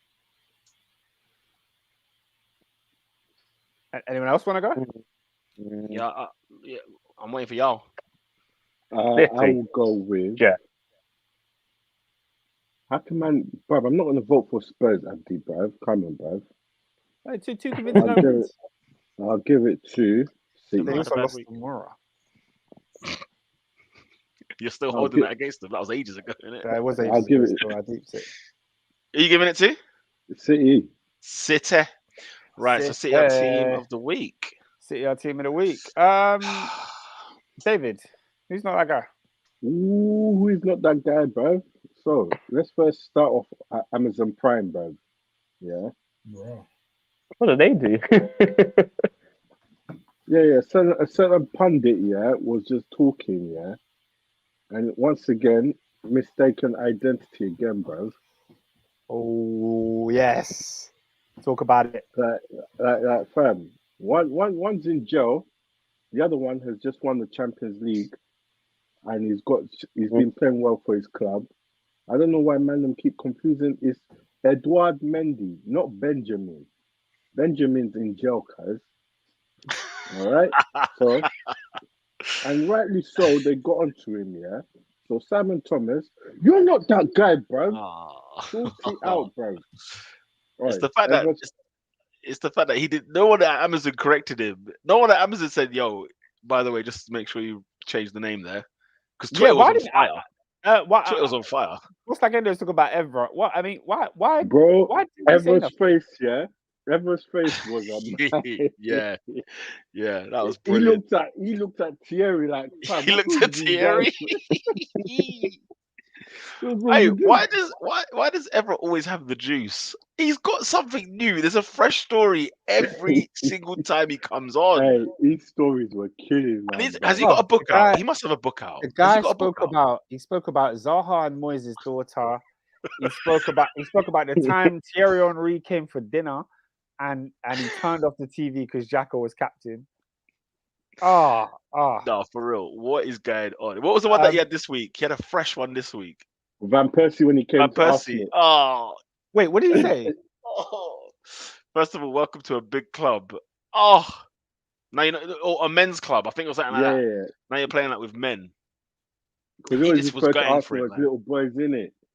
He was just Wow. He said whenever I play He- Arsenal, they're my babies. He said he never lost to Arsenal. I think he said he lost one game in his career at Man United to Arsenal. It was Ridiculous. hilarious. Has he lost bro. one game? Footy Agenda says not that guy this week. Bundesliga, big up Liverpool fan. Hey, Hey, relax with that. Jude Bellingham got exposed for match fixing. No, for exposing the match fixing ref. Well, The refereeing in the refereeing in that game was absolutely shocking. Dortmund 100% should have had a penalty. Jude Bellingham comes out after the game and says, "How can you employ a ref for the biggest game in Germany who's actually been convicted of match fixing before? Crazy." damn. right. Then the police. You see, Jude. Every time he speaks, I don't expect the Brummie accent to come. Oh, really? But when Why? he speaks, it's hilarious. Why? He just doesn't look like he's from Birmingham. That's why. I mean, a lot of people do say this. I think because I've watched him quite closely. I'm used to that. That's how he speaks. Like I've watched his documentary and all that stuff. But yeah, he does have that face that I think a lot of people feel like he's The fact that him, you know, like you got Redmond, you got Damari Gray, you got Jude Bellingham. The fact they all come out of Birmingham City's academy. I always picture the Birmingham accent. yeah. He's a Birmingham boy, in it. So it's They're just the Birmingham it's part of boys, the yeah. story. But I get it because based A on how very he good looks, academy as well, by the way. Birmingham City. They produce some players. and he has a fresh fade, which I don't really expect from them Birmingham Dons. But you know, he's got it. Abdi said, Oscar, did you go to the Filthy Fellas live show? No, I didn't. I watched it on YouTube. Are you going to the one on Wednesday? Nah, I never got a ticket. I don't know, man. I probably should have. I really like Filthy Fellas, but I just never went. If any of you went, let me know how it went. So it seems like it was a good show. Footy Agenda says, not that guy, France football. They should have given Lewandowski the 2020 award. Why embarrass Drogba and CR7 with underwear modelling pick? Hacks. I've not seen that. I didn't see that. We were live on air when the Ballon d'Or was happening, so I don't think we saw the ceremony. Yeah, and whoever produced the show is not that guy, because I don't know whose idea it was for Messi to press that red button and to have the Eiffel. Whoever that is, you're not that guy, bruv. What happened? What happened when Messi pressed the button? No, it was like a little thing they did, like to light up the Eiffel Tower and that. Yeah, it just looks. It looks nasty. It's smelly. I thought the production, the sound team, the video team, it was a howler, because Chelsea, because of COVID, none of the Chelsea team could travel to the Ballon d'Or. So there's a moment where they interview all the Chelsea guys at once, and the interview is on a delay. So Drogba's like saying, "Congratulations, Aspilicueta, on being the captain," and Aspi's there with the mic, like. You can hear the audio of him listening to the stream, but his stream is behind, and it's like they answer the question 30 seconds after it's been on. It was disgusting. It was disgusting. Yeah, I mean, this wasn't the same award show that had what's it called? Michael Dapper. Yeah, I was gonna say, what's his name?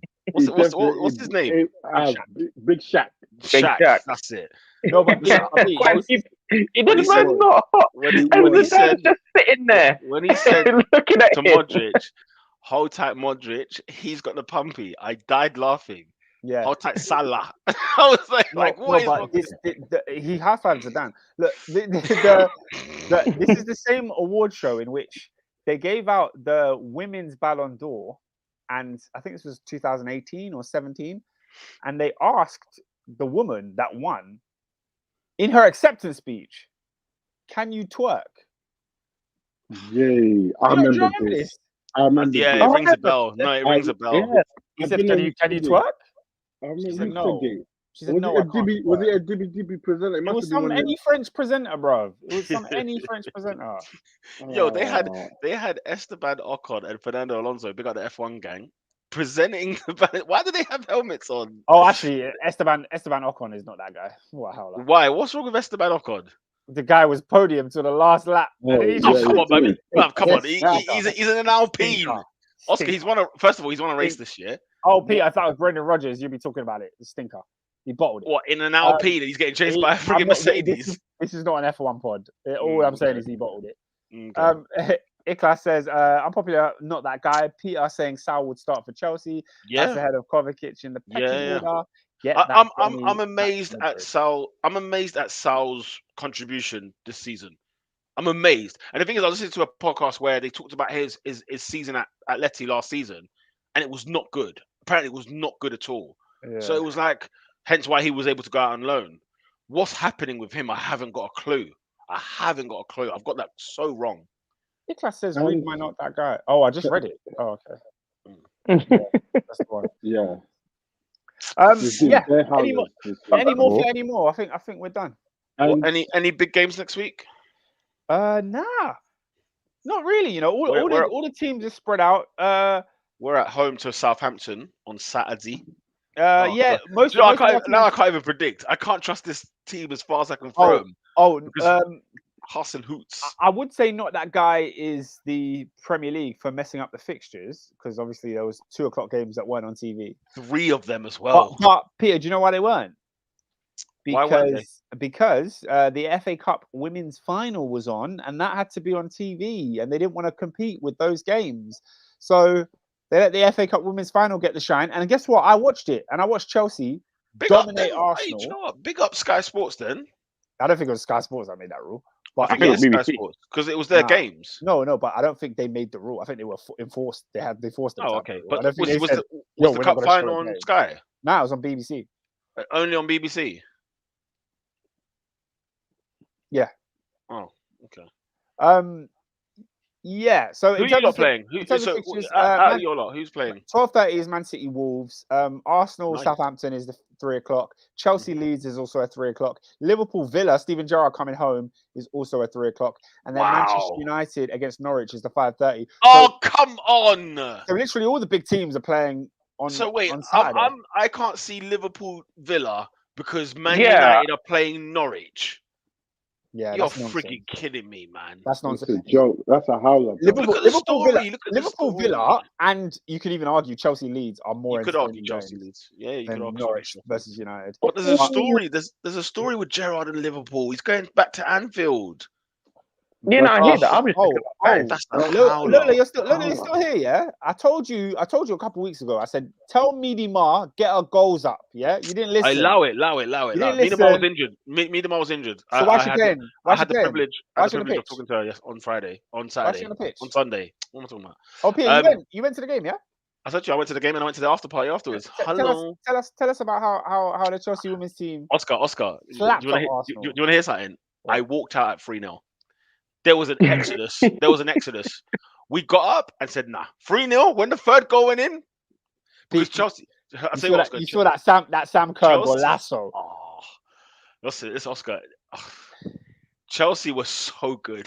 Yeah. it was a joke. Yeah, man, it was a joke. But it was like, I was saying to I'm trying to get people up to date with the women's football, and I'm saying, look, Arsenal best team in the country, top of the league, we're gonna win that minor, yeah, Why minor. did you think that? Because we're gonna win the league. Have you seen us We're this not the season? best team in the country. We are. So we're gonna win the league anyway this year, and so I'm there trying to give it stacks. Yeah, Beth Mead, you get me? Boom, boom, boom. 2-2s now. They were asking me like, blood, Pete, where's this team you talked about? I said, listen, man, it's not our day today, guys. It's not our day. Nah, Chelsea are very good. Man. They got battered. Chelsea are good. It was a good attendance though. 40,000 people came to that cup final. Big up the chest. Yeah, man. Tell Meaty Ma get her goals up, innit? Because she had a rolled ankle. She had a rolled ankle. Sam Kerr's coming for all the golden boots. And also, who wins a cup in December? I mean, really? Yeah, as a bug. The values in December is low-key a bug. And it's the 2020 FA Cup as well, not even 2021. Say nothing. There's another one this year. So yeah. Right. Yeah. Any more? I think we're done, lads. I think we're done. What's the Sunday games? Was there a Sunday on it? Any Monday night game? Yeah, but they're all. Yeah. crap. No. Brighton, Spurs, Burnley, West Ham, Leicester, Newcastle's on TV at 2, and then Crystal Palace versus Everton. Listen, it's at the Abu Dhabi Grand Prix. They've done that on purpose. The Abu Dhabi Grand Prix, the finale, is the reason why those games are there. I'll be watching it. Look, I'm not even an F1 fan, but I'm tuning in. F1 will be watched. Oh, Pete. guys, get involved. Okay, don't tell us to get involved. I watched it last night, and you didn't. Yeah, because I wasn't able to. What's the matter with you? What's going on? Like, oh yeah, it's on TV. I'm not gonna watch it. I've watched every single race this season in terms of going back and watching the full race. Yeah, man. Every race this season. Here, 22 of them. Please go on YouTube. Subscribe to Peter's channel. It's called Peter on Pole. Formula One content. Brilliant channel where you can learn about Formula One if you're not well versed, and if you are well versed, then you get some good analysis. But I think that's all from us tonight, boys. Please like the video as per usual. Did I say boys? As in boys and girls, whoever's watching. Sorry about that. Please like the video. Pronouns, pal. Please share it. Thanks for the spike when it came to the apology. It was nice to see the numbers. We have to give them what they want. Yeah, man. I hope we need sackings, man. I want sackings in this league. I'll tell you now. I think Benitez is going nowhere. That Marcel Brand sacking says 1,000 words. Benitez is here to stay until the Everton fans literally kick off. All right, boys. Have a good evening. Back again next Monday. Back again. Peace.